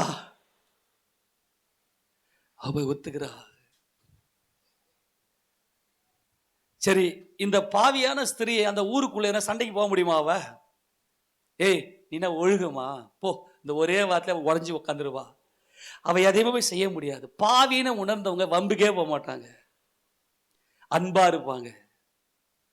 நான் செய்த எல்லாவற்றையும் இவள் போய் சொன்ன சாட்சி என்ன தெரியுமா? ஏங்க அவ ஓடினா? அவ நம்மெல்லாம் எதிர்பார்த்து கொண்டிருக்கிற, நம்மை மீட்கிறதுக்காக தேவன் தம்முடைய குமாரனை அனுப்புவார் என்று சொல்லி எதிர்பார்த்து கொண்டிருக்கிறோமே நாம் எல்லாரும். இந்த யாக்கோபு இந்த கிணற்றை நம்பி, இந்த கிணற்றை வைத்துக் கொண்டு எதிர்பார்த்து கொண்டிருக்கிறோமே. என் ஜனங்களே, என்றைக்கு ஒரு மனிதனுடைய உள்ளம், ஒரு மனிதனுடைய பாத்திரம் நிரம்பி வழிகிறதோ அவனால சும்மா இருக்க முடியாது. நான் செஞ்ச எல்லாவற்றையும் என் கர்த்தர் அறிந்திருக்கிறார், நான் செய்த எல்லா பாவத்தையும் கர்த்தர் அறிந்திருக்கிறார். நான் பாவி என்று தெரிந்தும் என் கர்த்தர் என்னை தேடி வந்திருக்கிறார். தேவ ஜனமே, என்னிடத்தில் வந்து பேசியிருக்கிறார். உங்களுடைய பாவங்களால் நிவர்த்தியாகும்படியாய் நீங்களும் வாருங்கள், வந்து பாருங்கள், அவர்தான் மேசியா என்று சொல்லி அவர் அழைக்கிறார். நல்லா கவனிங்க, தண்ணீர் விஷயத்துக்கு வர அந்த ஊரார் எல்லாரும் நேரில் வராங்க, வந்து பார்க்குறாங்க, அவரை கூட்டின்னு போறாங்க, அவரை தங்க வைக்கிறாங்க. நான் செஞ்ச எல்லாவற்றையும் ஒருவர் அறிந்திருக்கிறார் என்று சொன்னது நிமித்தமாய் அல்ல, நாங்களே வார்த்தை கேட்டதனால விசுவாசிக்கிறோம் சொல்லி அந்த ஊராரில் அநேக பேர் அவரிடத்தில் விசுவாசம் உள்ளவர்களானார்கள். இந்த இடத்துல எப்பவுமே ஆண்டவர் பேசினாவே நமக்கு விஷயம் இல்லாமலாம் பேச மாட்டார், விஷயத்தோடு தான் பேசுவார். இப்போ பார்த்தீங்கன்னா இந்த இடத்துல தண்ணீர் பிரச்சனை, தண்ணீர் தான் பிரச்சனை, தாகம் ஏற்படுகிறது. தண்ணி குடிக்கலாம் என்ன அங்கே சொல்லுங்க பார்க்கலாம். தண்ணியே குடிக்கல, தண்ணி இல்லாமல் என்ன ஆகிடும் மனுஷனுக்கு? தண்ணீர் குடிக்கலன்னா மனுஷனுக்கு என்ன ஆகிடும்? செத்து போயிடுவான். எழுத்தின்படியே இந்த உடம்புக்கு தண்ணீர் தேவை. இப்போ கூட பார்த்தா டீஹைட்ரேஷன் ஆகி போயிடுச்சுன்னா மனுஷன் என்ன ஆகிடுவான்? தண்ணீர் இல்லாமல் உடல் உபாதையினால செத்து போயிடுவான். அவனுக்கு உயிரிழப்பு ஏற்பட்டு, டயரியெல்லாம் பார்த்தீங்கன்னா அதை கண்டுக்காம விட்டுட்டாங்கனாக்கா பயங்கரமான உயிரிழப்புகள் ஏற்படும். அப்போ தண்ணீர் என்பது மிக இந்த உடம்புக்கு தேவையான ஜீவன். தண்ணீர் இருந்தால் தான் உயிர் வாழ முடியும். ஆனால் தேவன் நம்முடைய ஆத்துமாவை குறித்து பேசுகிறார். மனிதனுடைய ஆத்துமா இருக்குதே, அதுதான் நினைவுகள். மனிதனுடைய ஆத்துமா நினைவு, மெமரி, நினைவு இருக்குது, ஞாபகம் வைத்துக் கொள்ளக்கூடிய நினைவு என்பது எண்ணங்கள் சுரக்கக்கூடிய தண்ணீர். எண்ணங்கள் சுரக்க வேண்டும். நம்முடைய ஆத்துமாவில் ஒரு எண்ணம், ஒரு நினைவு, தேவன் நித்தியராய் இருக்கிறார், தேவனை குறித்த நினைவு உன்னுடைய உள்ளத்தில் சுரந்து ஊற்றெடுக்குமேயானால் உனக்கு நித்திய ஜீவன். நான் மறுபடியும் சொல்றேன், உன்னுடைய நினைவுல ஜீவ ஊற்று. ஏன்னா இந்த உலகத்துல நீ பார்க்கிற எல்லாமே குட்டை தண்ணி. என்ன தண்ணி? குட்டை தண்ணியில பாசி பிடிச்சு துர்நாற்றம் எடுத்து அது கிட்டையே யாரும் போக மாட்டாங்க. ஏன்னா உன் நினைவுல உன்னுடைய மாம்சீக இச்சைகள் இருக்கிறது. மனிதனுக்கு எப்பொழுது சாவு வந்தது, சாவு எப்பொழுது மனுஷனுக்குள்ள வந்துச்சுன்னா, அவன் நினைவுகள்ல இயேசு தேவனுடைய குமாரன் என்கின்ற அந்த விசுவாசமாகிய அந்த ஊற்று சுரக்கல. நீங்க ஊற்று தண்ணீரை எடுத்துக்கினீங்கன்னா, நல்லா கவனிங்க, ஊற்று தண்ணீரை எடுத்துக்கினீங்கன்னா அந்த ஊற்று தண்ணீர் சுரந்து கொண்டே இருக்கும். ஊற்று தண்ணீர்ல பாசி இருக்காது, அங்கே துர்நாற்றம் இருக்காது, அது அமர்ந்த தண்ணீர். இந்த ஊற்று தண்ணீர் என்பது தேவனை பற்றின நினைவுகள். யாரை பற்றின நினைவுகள்? தேவனை பற்றின நினைவுகள். தேவன் நம்மை படைத்த நோக்கமே என்ன நோக்கம் என்றால், உன் நினைவுல தேவனை நீ பார்க்க வேண்டும். உன் நினைவுல தேவனை நீ பார்க்க வேண்டும். உன் நினைவில் தேவனோடு கூட உறவாட வேண்டும். தேவ சித்தத்தை நீ செய்ய வேண்டும். ஆனால் மனிதனுக்குள்ள தேவனை பார்க்காமல் உலகத்தில் அழிஞ்சு போகிற இந்த காரியங்கள், அதாவது இந்த உடலுக்குரிய அந்த காரியங்களை அவன் நினைக்கிறதுனால அவனுக்கு சாவு. மனிதனுக்கு ஏன் சாவு வந்தது? எல்லாம் சொல்லுங்க. அழிஞ்சு போறத மனுஷன் நினைக்கிறதுனால மனுஷன் அழிறான். ஆனா நித்தியமா இருக்கிற தேவன் அவனுடைய நினைவுல இந்த தேவனுடைய ஜீவ ஊற்று சுரக்க ஆரம்பிச்சதுன்னா அந்த ஜீவ தண்ணீர் பாய்ந்து ஓடும். அது நித்திய ஜீவ காலமா இருக்கும். அவனுக்கு சாவே கிடையாது. கரங்களை தெரியாமன்னு சொல்லாமா? ஒரு சில வசனங்களை உங்களுக்கு வாசித்து காட்டுறேன், எடுத்து வாசிங்க பார்க்கலாம். வழக்கம் போல அந்த வசனங்களை எடுத்து வாசிங்க. முதல்ல சங்கீதங்களின் புத்தகம் 6வது சங்கீதம் 5வது வசனத்தை வாசிங்க. 6ஆம் சங்கீதம் 5ஆம் வசனம் வாசிங்க. மரணத்தில் உம்மை நினைவு கூறுவதில்லை, பாதாளத்தில் உம்மை துதிப்பவன் யார்? எல்லாம் கவனிக்க பார்க்கலாம். நம்முடைய நினைவுல நம்ம என்ன வச்சிருக்கிறோமோ அதுதான் நமக்கு வாழ்க்கை. உண்மையா இல்லையா? நம்ம என்ன நினைக்கிறோமோ அதான் செய்வோம். ஆமேனா இல்லையா? எல்லாரும் ஆமேன் சொல்லுங்க. இப்போ உதாரணத்துக்கு ஒருத்தருக்கு நினைக்கிற நினைவாற்றல் இல்லைன்னா ஒரு பைத்தியம். அவருக்கு பேர் என்ன பேரு? பைத்தியம் சொல்லிடுவோம். ஒருத்தருக்கு நினைக்கிற நினைவாற்றல், மெமரி இருக்காது. மெமரி இல்லாத ஒருத்தரை சிம்பிளா என்ன சொல்லுவோம்? பைத்தியம் சொல்லிடுவோம். ஆக மனிதன் எதில் வாழ்கிறான்? நினைவுல வாழ்கிறான். அப்போ மரணம்னா யார் அப்படின்னா, மரணம்னா என்ன அப்படின்னா, தேவனை நினைக்காம இவரு இந்த உடம்புக்கு தேவன் நல்லதை நினைப்பார். அவர் நல்லதை நினைப்பார். நல்லது, என் உடம்புக்கு என்ன தேவையோ அதை நான் நினைப்பேன். இந்த உலகத்துல இந்த உடம்பு வாழ்வதற்கு என்ன தேவையோ அதை நினைப்போம் பாருங்க. இதுதான் மரணம்.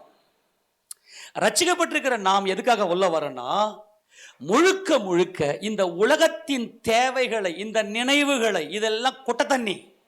உன் கண்ணில் பார்க்கிற இதெல்லாம் கொட்டை தண்ணீர். அது ஊற்றே கிடையாது. அது வெயில் காய காய சுண்டி செத்து போயிடுவான். வெயில் ஏற ஏற ஏற அந்த தண்ணீர் சுண்டி செத்து போயிடுவான். இப்ப நான் மறுபடியும் சொல்றேன். ஆனால் ஜீவ தண்ணீர் நினைவுகள், இந்த நினைவுல தேவனை நோக்கி பார்த்துட்டுனா உனக்கு சாவே கிடையாது. அடுத்த வசனம் வாசி. 22ஆம் அதிகாரத்துல 22ஆம் சங்கீதம் 22ஆம் சங்கீதத்துல அதுல 27ஆம் வசனம் வாசிங்க பார்க்கலாம். பூமியின் எல்லைகள் எல்லாம் நினைவு கூர்ந்து கர்த்தரிடத்தில் திரும்பும். கரங்களை தட்டி எல்லா தேவ சமூகத்துல ஒப்பு கொடுங்க பார்க்கலாம். அல்லேலூயா. பூமியில் இருக்கிற எல்லா ஜனங்களும் நினைவு கூர்ந்து, அப்பா விசுவாசம். எல்லாம் கவனிங்க. இயேசு கிறிஸ்து யாருடைய குமாரன்? தேவன் எப்படிப்பட்டவர்? நித்தியமானவர். அந்த நித்தியமானவருடைய சித்தம் நான் செய்யணும்னா ஜீவ ஊற்று உண்மையா இருதயத்துல ஓப்பன் ஆகணும். என்ன ஓப்பன் ஆகணும் சொல்லுங்க? என்ன ஓப்பன் ஆகணும்? ஜீவ ஊற்று என்னுடைய இருதயத்தில் திறக்கப்பட வேண்டும். ஆக இயேசு கிறிஸ்து யார்? ரட்சகர். இயேசு கிறிஸ்து மேசியா என்று முதல்ல உன் சிந்தனைக்குள்ள நினைவு கூர்ந்து, அந்த நினைவுல தான் உன் ரட்சிப்பு ஆரம்பிக்கிறது. ஆக ஜீவ தண்ணீர் எப்போது சுரக்கிறது என்றால், இயேசு கிறிஸ்து யார்? ரட்சகர். இயேசு கிறிஸ்து என்னை ரட்சிக்கிற வந்தவர். எதிலிருந்து ரட்சிக்கணும்? அவர் எதிலிருந்து இயேசு கிறிஸ்து ரட்சிக்கணும்? இந்த மாம்ச அறிவிலிருந்து, இந்த மாம்ச வல்லமையிலிருந்து என் ஆத்துமாவை ரட்சிக்கணும். என் ஆத்துமா என் மாம்ச அறிவுனால இந்த உலகத்தில் இப்ப சிஎம் யார்? இப்போ விஜய், அதுவும் அறிவு. இப்போ ஒரு 4 மாசத்துக்கு முன்னாடி வரைக்கும் சிஎம் யாரு?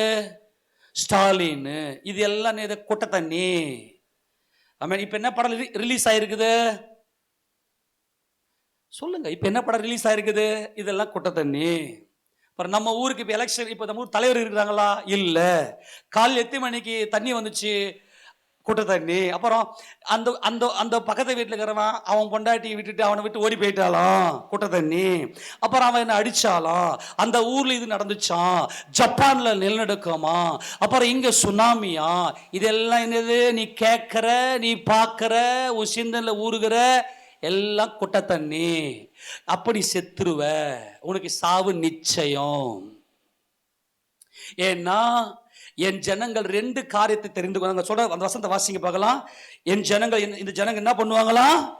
பூமியின் எல்லைகள் எல்லாம் நினைவு கூர்ந்து கர்த்தரிடத்தில் திரும்பும். இப்ப நினைவுல தேவனே தேவனே தேவனே, என் தேவனே, நித்தியமானவரே, என் சத்தியபரனே. யாருங்க இந்த தேவன்? என் கண்ணில் பார்க்கிற ஒவ்வொன்றையும் சிருஷ்டித்தவர் யார்? தேவன். எல்லாரும் சொல்லுங்க.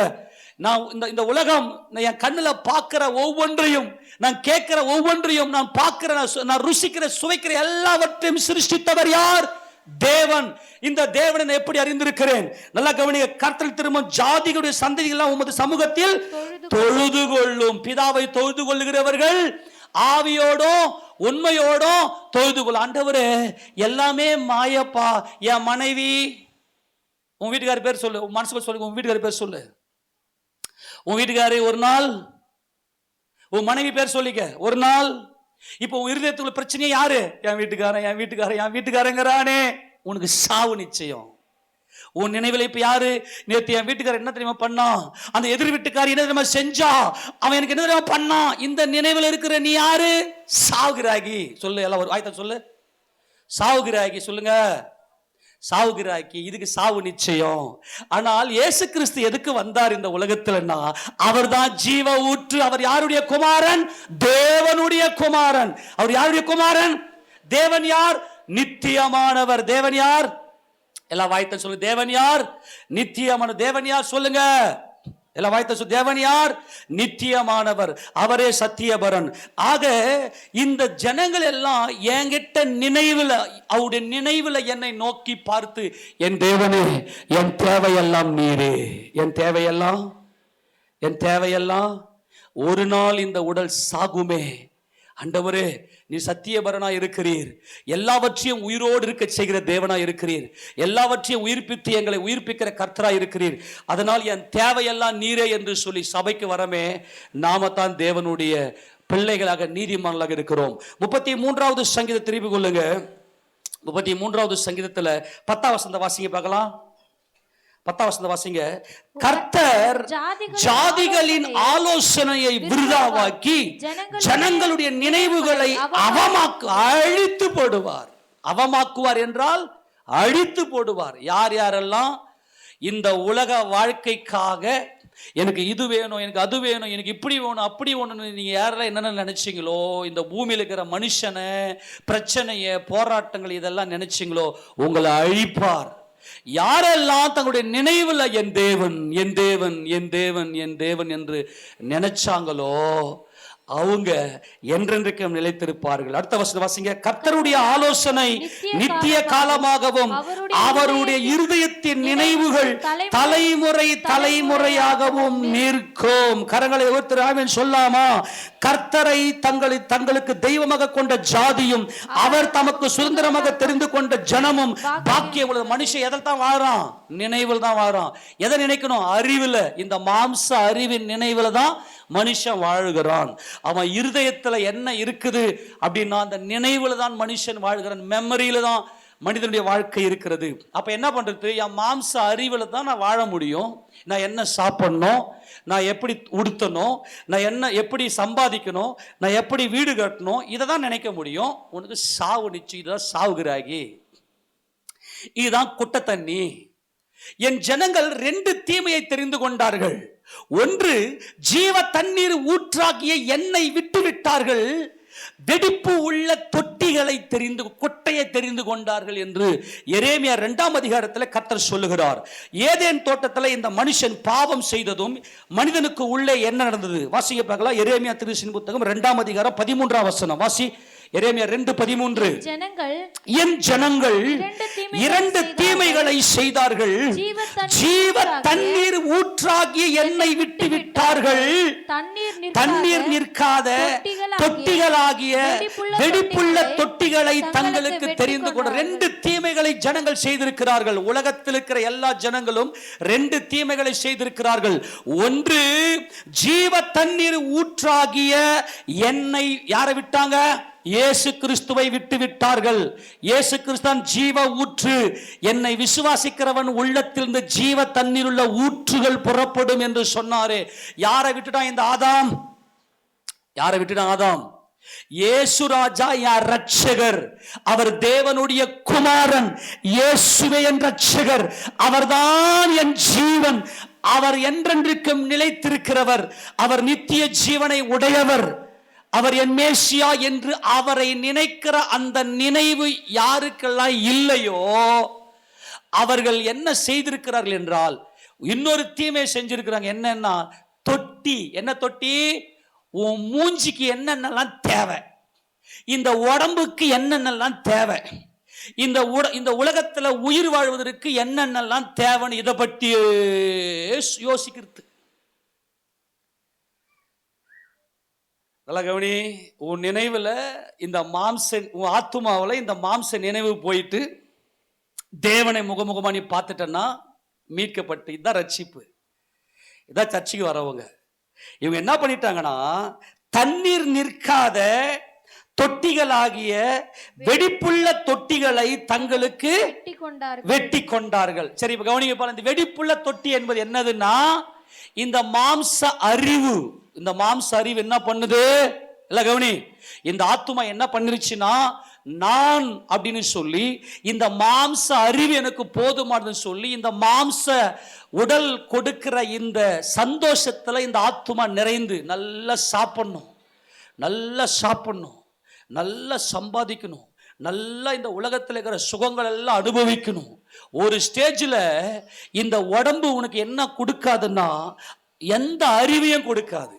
நீ சாப்பிட்ற சாப்பாடு காரமா இல்ல ஸ்வீட்டா இல்ல கசப்பா எதுவுமே கொடுக்காது, எந்த ஒரு நினைவையும் கொடுக்காது. உன் ஆத்துமா எனக்கு ஒண்ணுமே புரியலையே, இது ஒண்ணுமே தெரியலையே, ஐயோ இந்த உடம்ப நம்பி நான் ஏமாந்து போயிட்டேனே, இந்த உடம்பு கொடுக்கிற சந்தோஷத்தை நம்பி ஏமாந்து போயிட்டேனே, ஜீவ தண்ணீர் ஊற்றாகி உம்மை விட்டு விட்டேனே.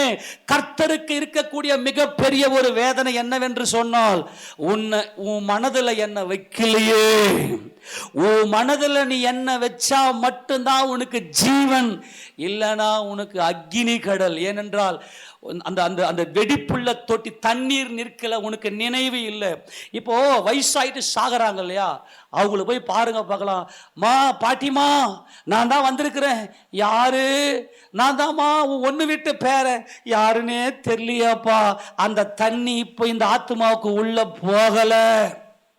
பாட்டி நீங்க ரொம்ப விரும்புகிற மட்டன் பிரியாணி செஞ்சு வச்சிருக்கிறேன் பாட்டி, இந்த சாப்பாடு, இந்த பிரியாணி என்கின்ற நினைவு ஆத்மாவுக்குள்ள. என்னப்பா அது பிரியாணி? ஒண்ணுமே தெரியலையாப்பா.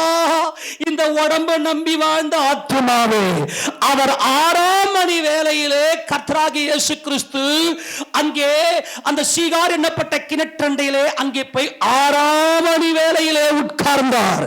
ஸ்திரியே, உனக்கு இருக்கிற புருஷன் 5 பேர் உனக்கு இருந்தார்கள். 6ஆவதாக இப்ப இருக்கிற புருஷன் உன் புருஷன் கிடையாது. 5 நாளிலே நான் ஆகாயம், நிலம், நீர், காற்று, நெருப்பு என்கின்ற பஞ்சபூதங்களினாலே 6ஆவது நாளிலே மெய், வாய், கண், மூக்கு, செவி என்கின்ற இந்த 5 நான் படைத்தேன். நீ என்ன செஞ்சிட்ட? இந்த ஆதாம் எழுந்து வந்து 6ஆவது நாள்ல சிருஷ்டிக்கப்பட்ட இந்த ஆதாம் வெளியே வந்து யானை, புலி, சிங்கம், கரடி, இது பலாமரம், இது மாமரம் அப்படின்னு இந்த அறிவை பார்த்தா உன் ஆத்மா என்ன பண்ணுச்சுன்னா இந்த 6ஆம் நாள்ல சிருஷ்டிக்கப்பட்ட புருஷனை யான் புருஷன் சொல்லி நீ வந்துட்ட. இதுக்கு முன்னாடி 5 பேர் உனக்கு புருஷன். 5 நாள்ல எல்லாவற்றையும் சிருஷ்டித்து விட்டு 6ஆவது நாள்ல நான் உன்னை சிருஷ்டித்தேன். 6ஆவது நாள்ல சிருஷ்டிக்கப்பட்ட நீ 6ஆவது நாள் ஆணும் பெண்ணுமாக நான் உன்னை சிருஷ்டித்தேன். இந்த 6ஆம் நாள்ல இருக்கிற உன் புருஷன் கிடையாது.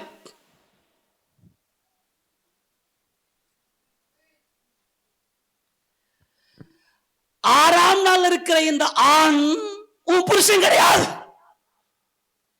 ஆறாம் நாள்ல சிருஷ்டிக்கப்பட்ட இந்த பெண் உன் புருஷன் கிடையாது. இப்ப நீ என்ன பண்ற? இந்த அறிவுக்கு தானே அடிமைப்பட்டு வாழ.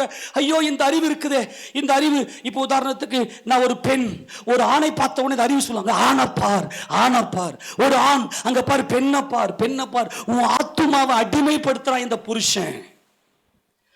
5 பேர் உனக்கு புருஷர் இருந்தார்கள். இப்போது இருக்கிறவனும் உனக்கு புருஷன் கிடையாது. இப்ப நீ 6வது நாள்ல நல்ல கவனி, 1வது நாள்ல வெளிச்சம் உண்டாக கடவுது என்று சிருஷ்டிகர்த்தர் இல்லையா? வெளிச்சம் உண்டாக கடவுது ஆகாயம், ஆகாயத்தில் வெளிச்சம். 2வது நாள்ல தண்ணீரை 2ஆ பிரிக்க செஞ்சு அதுக்குள்ள ஆகாய விரிவை உண்டாக, ஆகாயம் தண்ணீர். 3வது நாள்ல வெட்டாந்தரை காணப்பட கடவுது நிலம். அந்த 3வது நாள்லயே ஆண்டவர் மரம் செடி கொடிகளை படைத்தார். 4வது நாள்ல நெருப்பு, சூரியனுடைய வெளிச்சம் பூமியின் மேல. 5வது நாள்ல சமுத்திரத்திலிருந்து பறக்கிற பறவைகள் எல்லாம் காற்று காற்று.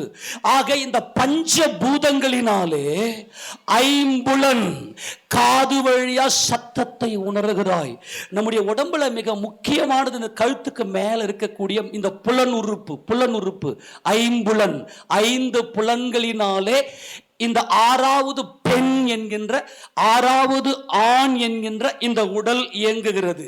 நீ என்ன பண்ணிட்டேன்னா, இந்த இச்சையே எனக்கு போதுமானது. இந்த 6வது இந்த ஆண் கொடுக்கிற இந்த ஆணினுடைய உடல் இச்சையே எனக்கு போதுமானது. தொட்டி, சாக்கடை, கொட்ட தண்ணி, சாவுகிறாகி.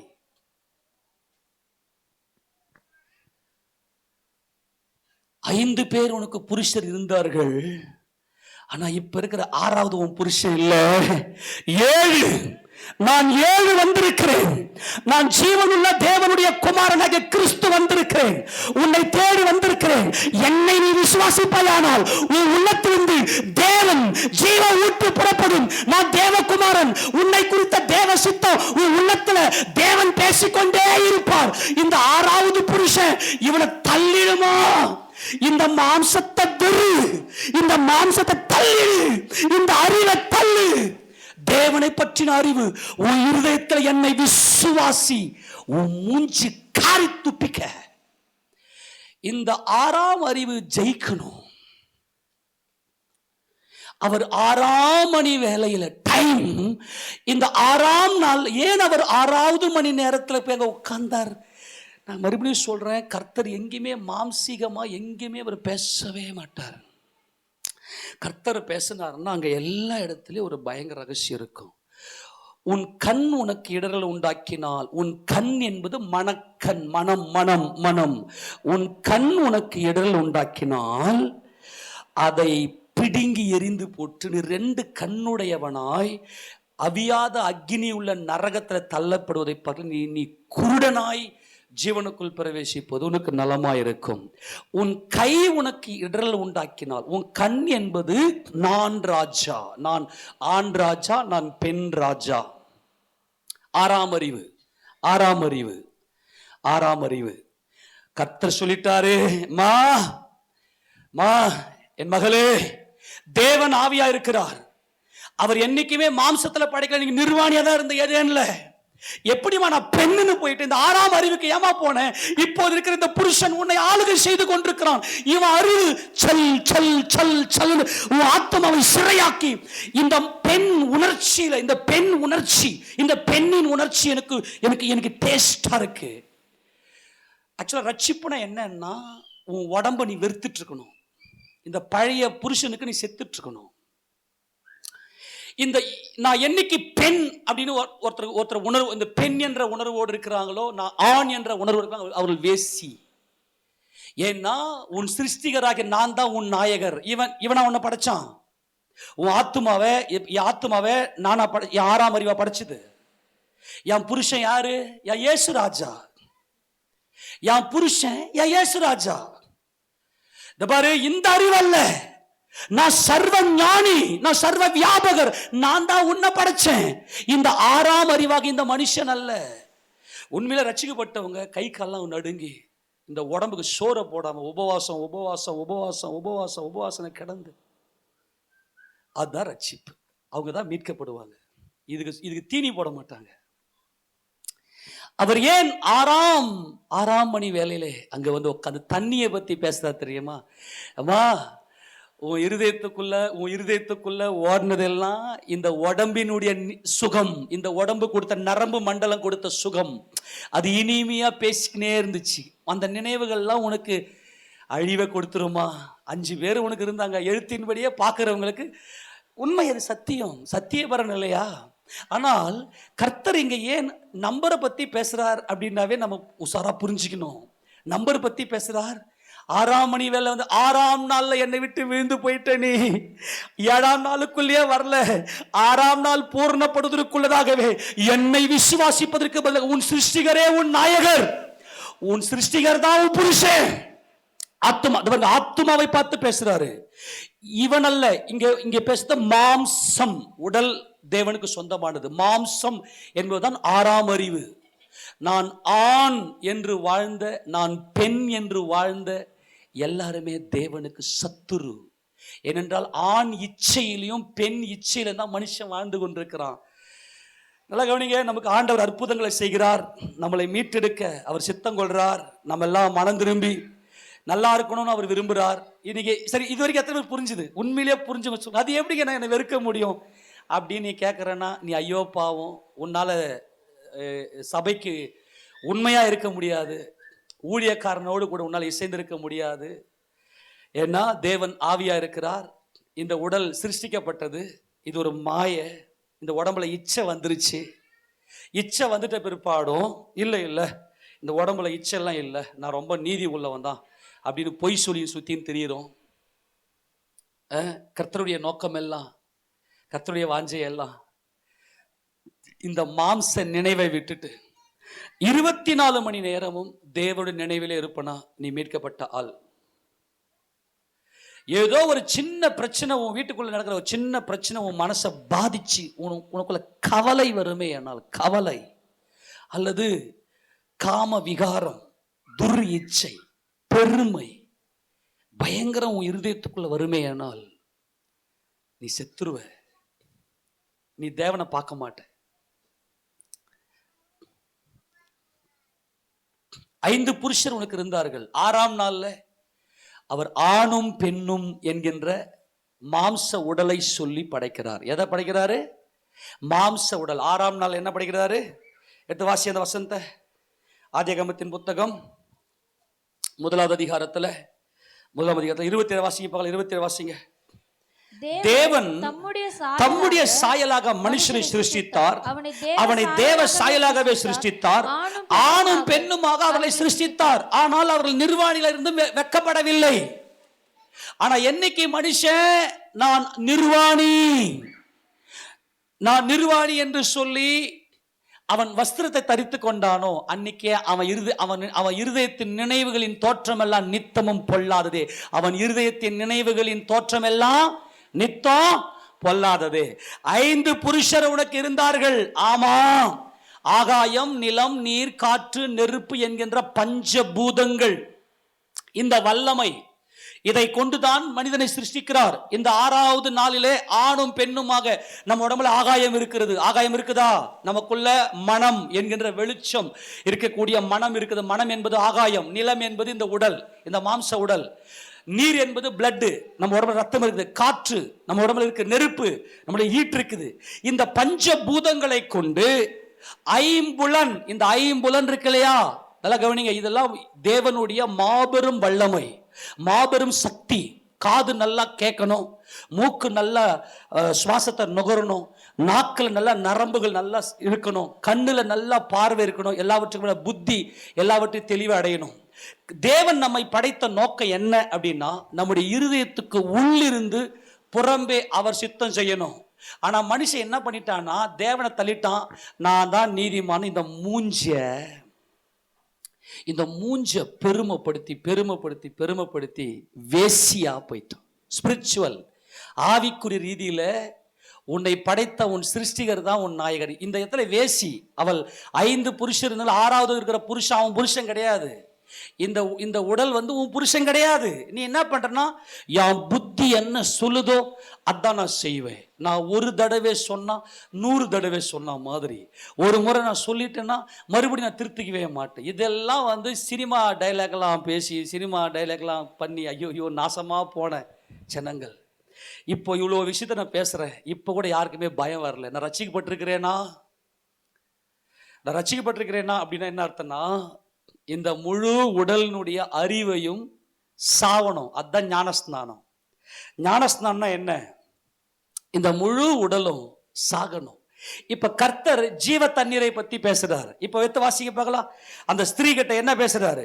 யோவான் சுவிசேஷம் 4ஆம் அதிகாரத்துல என்னை விசுவாசிக்கிற உள்ளத்துல ஜீவ தண்ணீர் ஊற்று சுரக்கும் என்று பேசுகிறார். எடுத்து வாசிங்க பார்க்கலாம்.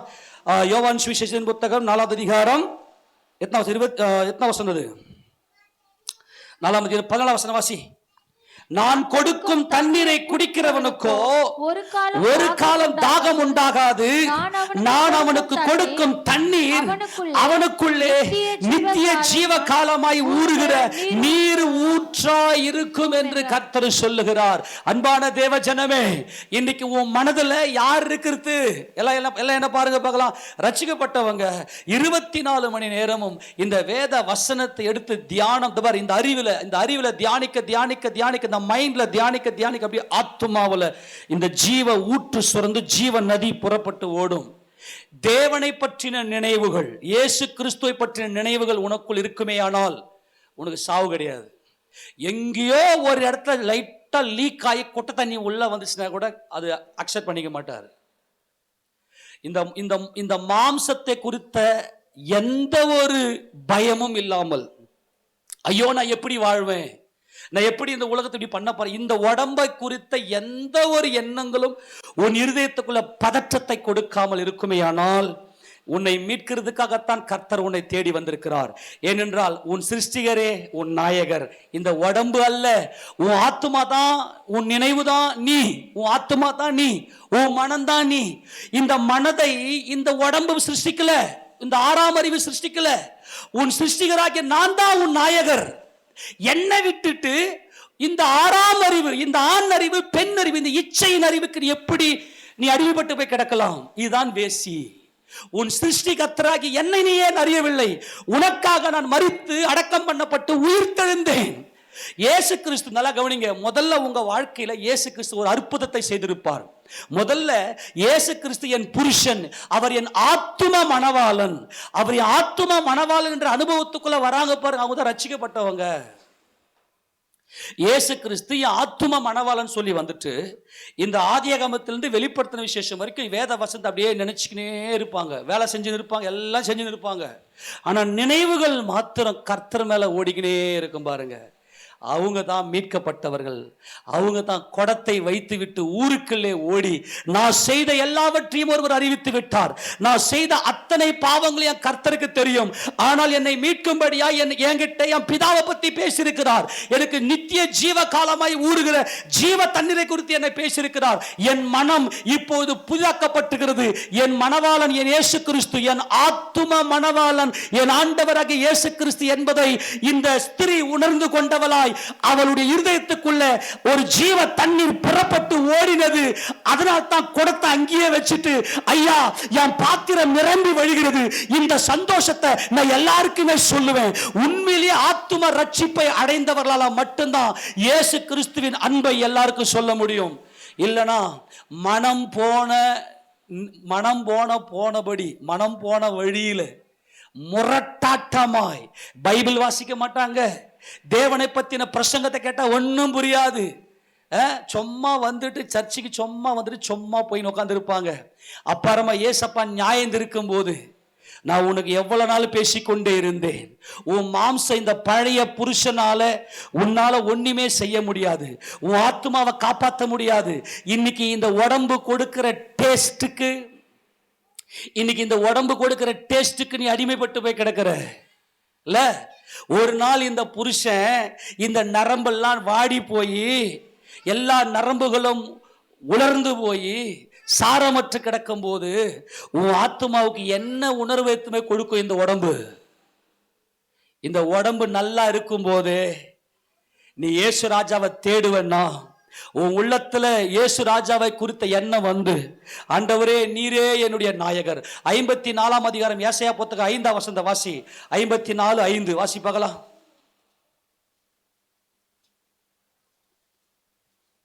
உன் சிருஷ்டிகரே உன் நாயகர். நாயகர்னா யாருங்க?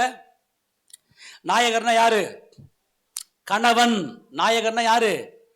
கணவன். சொல். நாயகர்னா யாரு? கணவன். இப்ப இயேசு ராஜா யாரை பார்த்து சொல்றாரு? உன் ஆத்துமாவை பார்த்து சொல்லுகிறார், உன் ஆவியை பார்த்து சொல்லுகிறார், உன் நினைவை பார்த்து சொல்லுகிறார், உன் மனதை பார்த்து சொல்லுகிறார். உன்னை படைத்த, எல்லாம் கவனிக்கிறீங்களா? எல்லாரும் ஆமென் சொல்லலாமா?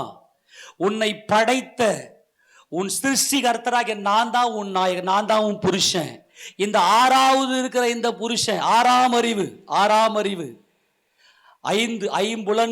ஐம்புலன்களால் சேர்த்து இந்த ஆண் என்கின்ற ஆறாம் அறிவு, பெண் என்கின்ற ஆறாம் அறிவுக்கு அப்படியே செத்து போயிட்டு இயேசு என்கின்ற புருஷன், என் கர்த்தரே என் புருஷன். ஆத்துமாவில் இந்த உடம்பை குறித்த நினைவு இல்லாம கிறிஸ்துவ பற்றின பூரண நினைவில் நீ இருப்பேன்னா, நீ ரட்சிக்கப்பட்டிருக்கிற. உன் வாழ்க்கையில் அற்புதம் செய்திருப்பார். உன் குடும்பத்தை பயங்கரமான பிரச்சனை கர்த்தரை மீட்டிருப்பார். எதுக்கு இந்த அதிசயம், எதுக்கு இந்த அற்புதம் அப்படின்னா, யார் இந்த இயேசு கிறிஸ்து என் வாழ்க்கையில் அற்புதம் செய்திருக்கிறாரே. ஒவ்வொரு நாளும் அற்புதத்திலேயே நீ நடந்து கொண்டிருந்தால்தான் இந்த பழைய புருஷனுக்கு, இந்த ஒரு பாவிக்கு, இந்த பாவியான இந்த புருஷனுக்கு நீ செத்து உன் நினைவில் கர்த்தரை கொண்டு வந்து, என் கர்த்தரே என் புருஷன் சொல்லி பிதாவாகிய தேவனுடைய சித்தத்தை செய்ய முடியும்.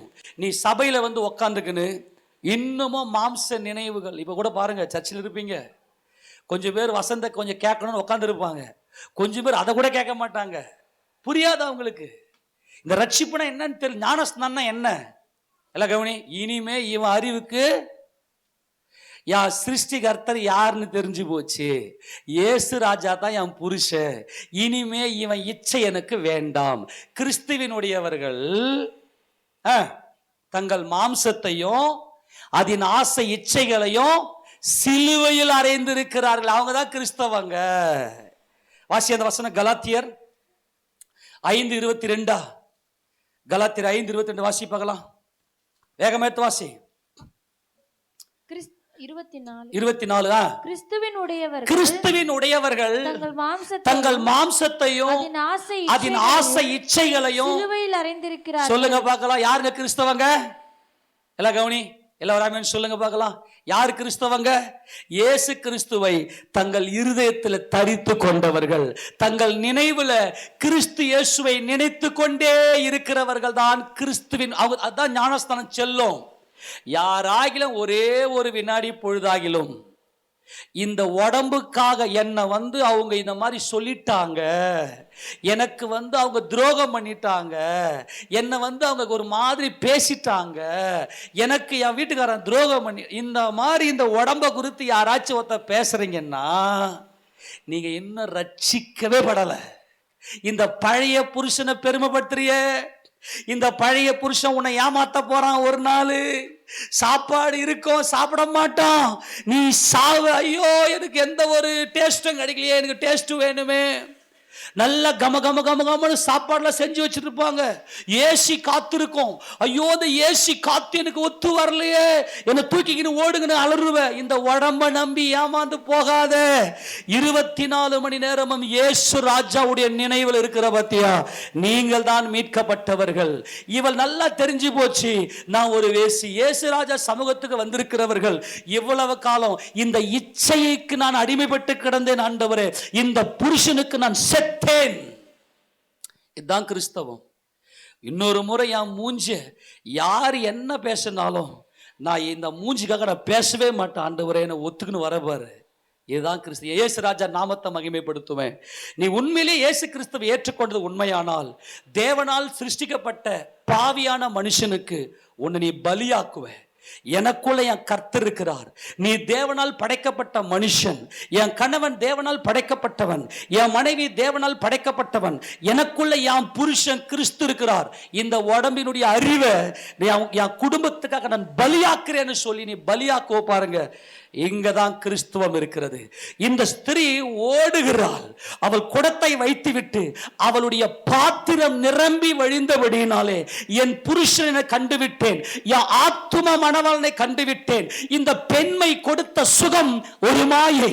இந்த 5 புருஷர் எனக்கு இருந்தார்கள், இப்போ இருக்கிற 6வது புருஷனுக்கு புருஷன் அல்ல.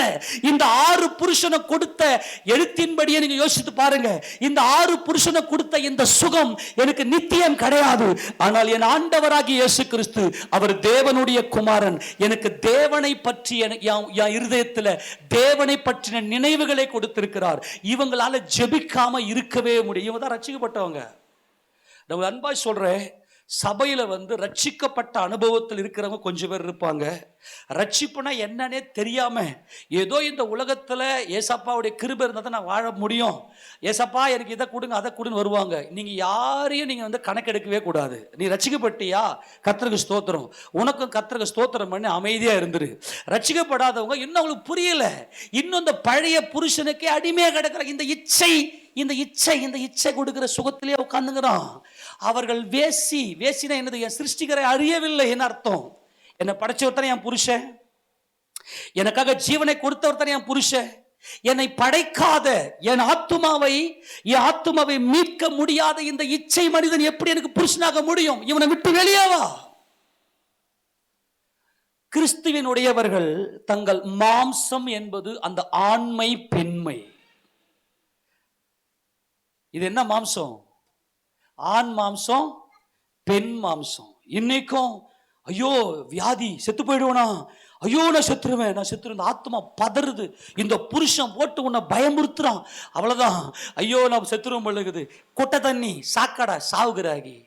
இதெல்லாம் மாத்துறது தான் கிறிஸ்தவம். என்னைக்கு இயேசு கிறிஸ்து யார் ரட்சகர், அவர் தேவனுடைய குமாரன். யார் தேவன்?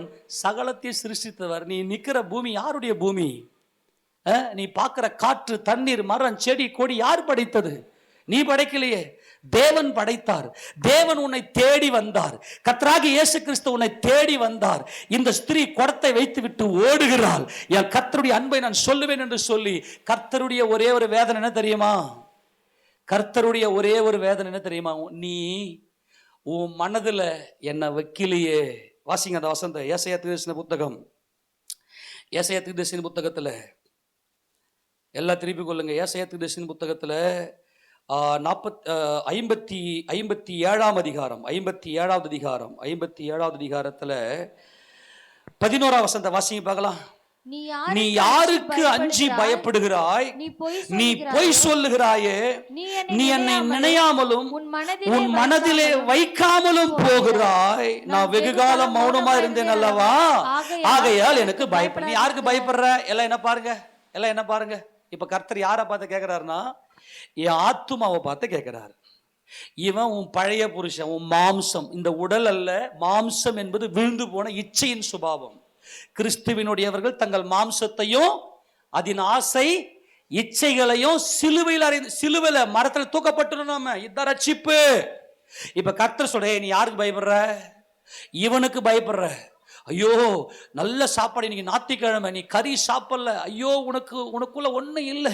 உன்னை பாரு, அவன் உன்னை கேவலமா பார்த்துட்டான், உன்னை பத்தி ஒரு மாதிரி திட்டான், உன்னை பத்தி உனக்கு என்னமோ செய்யறான். இப்படியெல்லாம் சொல்லும் போது நீ என்ன பண்ற? என் உடம்ப நீ எப்படி இப்படி பேசலாம்? என் உடம்புக்கு எப்படி நீ சாப்பாடு கொடுக்காம இருக்கலாம்? இந்த உடம்புக்காக நீ பயப்படுகிறாய், இந்த உடலுக்காக நீ பயப்படுகிறாய். ஆனா நீ என்ன உன் மனதில் வைக்கல. இயேசு கிறிஸ்து உயிரோடு எழுந்தார். நல்லா கவனி, இயேசு கிறிஸ்து உயிரோடு எழுந்தார் அப்படின்னு விசுவாசித்தினாவே, எதுக்காக அவர் உயிரோடு எழுந்தார்? ஒரு நாள் என்னை உயிரோடு எழுப்பி என்னை நியாயம் இருப்பார். அன்னைக்கு நான் பாவியா இருப்பேனேயானால், இந்த உடம்புக்காக நான் வாழ்ந்திருப்பேன்னா, இந்த உடம்ப பெருமைப்படுத்தி இருப்பேன்னா, இந்த உடம்ப நான் பெருமைப்படுத்தி இருப்பேன்னா, நான் அக்னி கடலுக்கு போவேனே. இவன் என்ன படைக்கலையே, இந்த இச்சை என்னை படைக்கலையே. என்னை படைத்தவர் என் கர்த்தர் அல்லவா? அப்படின்னு சொல்லி மனம் திரும்பி தேவனுடைய சமூகத்தை நீங்க வந்துட்டேன்னா கர்த்தர் உன்னில் மகிமைப்படுவார். இஸ்ரவேல் ஜனங்களை கர்த்தர் கை நீட்டி கூப்பிட்டுக்கொண்டே இருந்தா, டே உன் மனதில் என்னவே, நீ சர்ச்சைக்கு வர்றது போறது இல்லை, உன் மனதில் நான் இருக்கிறேனா, உன் மனசுல நான் இருக்கிறேனா, உன் மனசுல நான் இருந்தேன்னா உன்னை நீ பலியாக்குவ. உன் மனசுல நான் இருந்தேன்னா உன்னை மீட்கிறவர் நான் தான், உன் மீட்பர் நான் தான். அப்படின்னா நான் எப்படி பாவி உனக்காக பலியானேனோ, இந்த உலகத்துல எவன் என்ன பாவம் செஞ்சால் நான் கொடுத்த உறவுக்கு நீ பலியாவ. இதான் ரட்சிப்பு. இப்ப கர்த்தர் இந்த இஸ்ரவேல் ஜனங்களை பார்த்து சொன்ன அந்த காரியம் என்ன? 65ஆம் அதிகாரம், ஏசாயா புத்தகம் 65ஆம் அதிகாரத்துல இந்த இஸ்ரவேல் ஜனங்களுக்கு விரோதமாக ஒரு பயங்கரமான சாட்சியை ஒன்று கொடுக்கிறார். என்ன சாட்சி கொடுக்கிறார்? என்னை குறித்து விசாரித்து கேளாதவர்களாலே நான் தேடப்பட்டேன். நம்மளை பார்த்து சொல்றாரு, நம்மளை பத்தி சொல்றாரு. என்னை குறித்து விசாரித்து கேளாதவர்களால தேடப்பட்டேன். தேடி தேடி தேடி, ஏசப்பா, பைபிள் ஸ்டடி, வேத வசனம், இதுல என்னமோ இருக்கு, இது என்ன, இதுல என்னமோ இருக்கு, இது என்ன, இதுல என்னமோ இருக்கு, இந்த பைபிள் வசனத்துல என்னமோ இருக்கு, இதுல ரகசியம் இருக்கு, இது என்ன, இது என்ன, இது என்னன்னு தேடி தேடி தேடி சபையில தேடி தேடி தேடி சாப்பிட மாட்டாங்க, வேலைக்கு போவாங்க, ஓடி வந்து சபையில விழுந்துருவாங்க. பைபிள் ஸ்டடி, பைபிளை பத்தி ஆராய்ச்சி, இதுதான் ரட்சிப்பு. என் புருஷன், என் ஆத்துமா மனவாள, இவங்க தான் நரகத்திலிருந்து மீட்கப்பட்டவர்கள். நரகம்னு சொல்றதை விட தேவ அன்பின் மேல தாகம். எப்போ இயேசு கிறிஸ்திய ரட்சகர், இயேசு கிறிஸ்திய ரட்சகர் என்ன அர்த்தம் தெரியுமா? எல்லாரும் ஆமென் சொல்லுங்க. நீங்க பாவம் செஞ்சீங்களே, நீங்க பாவம் செஞ்சதும் அப்படியே திக்குன்னு உங்க மனசுல திக்குன்னு இருக்கும். அப்படியே நான் அக்னி கடலுக்கு போவேனே, நான் அக்னி கடலுக்கு நான் செஞ்ச பாவத்து நான் அக்னி திக், அப்படியே உங்க கண்ணில் நேர்ல நீங்க அடுத்த வினாடி நீங்க அக்னி கடல் தான் போகணும் அப்படின்ற அந்த கான்செப்ட்ல இருக்கும் பாருங்க. அப்பதான் உங்க ரட்சிப்பு ஆரம்பிக்கும். அதை பயம் இல்லைன்னா நீ என்ன எத்தனை வருஷம் விசுவாசனா இருந்துக்க, நீ வேஸ்ட். ஒரே ஒரு செகண்ட் இயேசு கிறிஸ்து உயிரோடு எழுந்தார். இந்த உடம்புல நான் இவ்வளவு பாவம் செஞ்சு இந்த டேஸ்டை சாப்பிட்டேன், இந்த பாவத்தை, இந்த இச்சையை நான் சாப்பிட்டேன், இந்த இச்சையை நான் சாப்பிட்டேன், இந்த இச்சையின் உடல் இந்த இச்சையை நான் சாப்பிட்டேன். ஆனால் என் ஆத்துமா ஒரு நாள் பாதாளத்துக்கு போகுமே. இப்ப சாவரான மனுஷன் எல்லாம் எங்க போறாங்க? பாதாளம் இழுத்துக்குதான் அவங்கள. ஏன்னா இந்த இச்சையை சாப்பிட்டான் அவன், சிருஷ்டிகர்த்தரை விட்டுட்டான். நீ சர்ச்சுக்குள்ள வந்து இதே ஓடிங்குது இன்னைக்கு. அதான் வேதனை இன்னைக்கு. நல்லா கவனி. என்னை குறித்து விசாரித்து கேளாதவர்கள தேடப்பட்டேன். ஒரே ஒரு செகண்ட் என்னை மீட்ட என் கர்த்தர், உயிரோடு எழுந்த என் இயேசு ராஜா, அவர் யார், அவர் யாருன்னு உட்கார்ந்த பைபிளை 24 மணி நேரம் நீ தியானத்திலே இருப்ப. இவங்க தான் ரட்சிக்கப்பட்டவங்க. அன்பாய் சொல்லுகிறேன், வேதனையா தான் இருக்கு. நீ நினைச்சு உட்காந்துக்கிற நான் எல்லாம் பரலோகத்துல இடத்துல இருப்பேன். ஒரு அதிகாரம் கூட உன்னால வாசிக்க முடியாது. கர்த்தர் சொல்ற இஸ்ரவேல் ஜனங்கிட்ட சொல்றாரு, ஏய் உங்ககிட்ட பைபிள் இருக்குது, தியானம் பண்ண விட்டீங்கல்ல, ஆனால் கலாம்பாக்கம் பகுதி வரைக்கும் என் ரட்சிப்பனை காண்பிப்பேன். என்னை குறித்து அவங்க முன்ன பண்ண கேட்டதில்லை, அவங்க அப்பா அவங்க ஆத்தா அவங்க முப்பாட்டெல்லாம் கேட்டதே இல்லை. ஆனா பைபிளை ஆராய்ச்சி பண்ணுவான், விசாரிப்பான். இது மண்ணா, இதுல என்னமோ இருக்கு, இது என்ன, இதுல என்னமோ இருக்கு, இது என்னன்னு உட்கார்ந்து தேடுவான்றார் கர்த்தர். தொடர்ந்து என்னை தேடாதிருந்தவர்களாலே கண்டறிய என்னை கண்டுவிட்டார்கள். அவங்க நினைவுல நான் வந்துட்டேன். இயேசு கிறிஸ்து யார்? ரட்சகர். இயேசு கிறிஸ்து யாருங்க? சொல்லுங்க, இயேசு கிறிஸ்து யாருங்க? யார்? ரட்சகர். அவங்க கண்டுட்டாங்க. அடுத்தது, என்னுடைய நாமம் விளங்காதிருந்த ஜாதியை நோக்கி இதோ இங்க இருக்கிறேன் நான் சொல்லுவேன். என் நாமத்தை அவங்களுக்கு காண்பிப்பேன். நலமல்லாத வழியில தங்கள் நினைவுகள். சொல்லுங்க, யார் நினைவு? யார் நினைவு? நீ செய்யறதெல்லாம் பைபிள சொல்லியிருக்குதா? கர்த்தர் சொல்லியிருக்கிறாரா? அதெல்லாம் தெரியாது. நான் போட்ட பிளான் நடக்கணும், வாங்க ஜெபம் பண்ணுங்க, வாங்க நான் போட்ட பிளான்லாம் சரியாகணும். இவங்களாம் முரட்டாட்டம்ன்றார் கர்த்தர். இதனால தான் தேவனை சந்திக்க மாட்டாங்க. ஒரே ஒரு செகண்ட் உங்க மாம்சத்துல நீங்க செஞ்ச இயேசு கிறிஸ்துவை அறியாத காலத்துல, இயேசு ராஜாவை அறியாதிருந்த அந்த நேரத்துல, உங்க மனசார நீங்க செஞ்ச அந்த உங்க மனசாட்சிக்கே தெரியும். ஒரே ஒரு உன்னாடி திக் திக் திக் திக் ஐயோ கர்த்தர் என்னை உயிரோடு எழுப்புவாரே. அவர் உயிரோடு எழுந்திருக்கிறாரு. அன்னைக்கு நான் செஞ்ச பாவத்துக்கு நான் இந்த தண்டனை அனுபவிப்பேனே அப்படின்ற அந்த திக் திக் திக் இந்த ஹார்ட் பீட் அடிக்கும். என்ன, உன் மனம் தான் அந்த இச்சையை சாப்பிட்டது. உன் ஆத்துமா தான் இந்த தண்ணியை, இந்த சாக்கடை தண்ணியை குடிச்சுது. இந்த சாக்கடை இந்த இந்த இந்த இந்த உடம்பு நரம்பு மண்டலத்தில் இச்சை ஓடுகிறது. அதான் நிறைய டிபிஎம்லாம் பார்த்தீங்கன்னா கல்யாணம் பண்ணிக்க மாட்டாங்க. எங்களால் ஜெயிக்கிறது ரொம்ப கஷ்டமாக இருக்கு. அதனால் இந்த பழைய புருஷனுக்கு வேணாம், இந்த பழைய புருஷனுடைய சந்தோஷம் எனக்கு வேணாம். இப்போ திருமணம்னா எப்படி பண்ணணும்னா, முழுக்க முழுக்க இந்த உடம்புக்கு அப்படியே செத்துட்டு கிறிஸ்து இயேசுவை தன்னுடைய இருதயத்தில் தரித்து கொண்டு இப்போ ஊழியம் செய்வது தான் திருமணம். திருமணம் எதுங்க? ஊழியம் செய்வது தான் திருமணம். என் கணவனுக்கு நான் தொண்டு செய்கிறேன், என் மனைவிக்கு நான் தொண்டு செய்கிறேன். இந்த நினைவுகளின்படி நீ பைபிளே வாசிக்க மாட்ட, தேவ சமூகத்துக்கும் போக மாட்ட, தாறுமாறா ஓடுன்னு இருப்ப. இது ரட்சிப்பு இல்லைங்க. நீ கேட்கறதெல்லாம் கொடுப்பார் இயேசு கிறிஸ்து. இன்னைக்கும் அவர் நாமத்தில் அற்புதங்கள் அதிசயங்கள் தொடர்ந்து நடந்து கொண்டே இருக்கிறது. நீ கேட்கறதெல்லாம் கொடுப்பார். பரலோகலாம் போக மாட்டேன். நீ பரலோக ராஜ்யம் வரணும் அப்படின்னா உன் இருதயத்தில் உயிர்த்தெழுந்த இயேசு கிறிஸ்துவை, உயிர்த்தெழுந்து மகிமை அடைந்த இயேசு கிறிஸ்துவை உன் கண் முன்னாடி வச்சு, இந்த உடம்புல இருந்த பாவத்துக்காக உங்க உடம்பை நீங்க சிலுவையில் அடிக்க தூக்கப்பட அது தூக்கி போடப்பட நீங்க உங்களுக்கு ஒப்பு கொடுத்தீங்க ஆண்டவர்னு சொல்லி, அவர் என் புருஷன் உன் இருதயத்துக்கு நினைச்சு வருவ பார்த்தியா, அதுதான் ரட்சிப்பு. நீ உன் புருஷனோடு உன் ஆத்மா இணைஞ்சிடணும். என் ஆத்மா மணவாளன், எருசலேமின் குமாரத்திகளே என் ஆத்மா மணவாளனை கண்டீர்களா என்று மணவாட்டி கேட்கிறாளே, அந்த ஆத்மா மணவாளன். கர்த்தர் சொல்றாரு, இப்போது இருக்கிற 6ஆம் புருஷன் இல்ல, நீயும் உள்ளபடி சொல்லிட்ட, உனக்கு மீட்பு உண்டு. அல்லேலூயா. உனக்கு அவ பொய் சொல்லல, அவ சொல்லிட்டா, நான் ஒரு வேசியப்பா, எனக்கு புருஷன் இல்லப்பா, எனக்கு புருஷன் இல்லப்பா. எல்லாம் ஒரு ஆமென் சொல்லுங்க. எல்லாம் என்ன பாருங்க, எனக்கு இந்த புருஷன் இல்லப்பா, எனக்கு புருஷன் இல்லப்பா. என் கண்ணில் பார்க்குறது ஒரு சினிமா, அப்படியே காட்சிகள், அப்படியே தள்ளி தள்ளி தள்ளி ரீல்ஸ் ரீல்ஸ் ரீல்ஸ். இந்த புருஷன் கொடுக்கிற இச்சையில நீ சிறையாக்கப்பட்டிருக்கிறியே. ஒரே அசிங்கமான பாட்டுகள், ஒரே சொந்த பந்தம், இந்த மாம்ச சொந்த பந்தம், உலக வழக்கம், பொல்லாத ஆவி. என்னைக்கு நீ விடுதலை ஆக போறீங்க? ரட்சிக்கப்படுங்க. இந்த உன் எதிரி யாரு? சிம்பிளா சொல்லி கொடுத்தோம். உன் எதிரியே உன் மாம்சம் தான். இந்த உடல் கர்த்தருக்கு சொந்தமானது. உடலை பத்தி பேசல, இந்த சரீர மீட்புக்காகத்தான் நாம் தவிக்கிறோம். மாம்சம் என்பது விழுந்து போன இச்சையின் சுபாவம். அதை ஜெயிக்கணும். இந்த இந்த இந்த இந்த இச்சையின் இந்த இச்சையை நாம் போற்றக்கூடாது, இந்த இச்சையை துதிக்க கூடாது. நம்முடைய மாம்சத்தை எவ்வளவுக்கு எவ்வளவு பலியாக்க. எப்பவுமே தூக்க மயக்கமாகவே இருங்க, நல்லா துண்டு தூங்குறது. எப்பவுமே பாதி பசியிலேயே இருங்க, எப்பவுமே பாதி பசி, எப்பவுமே கொஞ்சம் தூக்கத்திலேயே இருங்க. நல்லா கொடுத்த நேரத்தை தின்ட்டு தின்ட்டு தின்ட்டு நல்லா தூங்கி ஏந்துக்குன்னு, ஏசப்பா வராரு, வருகையில் நான் போயிடுவேன். ரட்சிப்புனா என்ன எதுவுமே தெரியறதில்லை. கர்த்தர் தெளிவாக சொல்லிட்டாரு, 6ஆம் புருஷன் உன் புருஷன் கிடையாதுன்னு. நலமல்லாத வழியில தங்களுடைய நினைவுகளின்படி நடக்கிற முரட்டாட்டமான ஜனத்தண்டைக்கு நாள் முழுவதும் என் கைகளை நீட்டினேன்.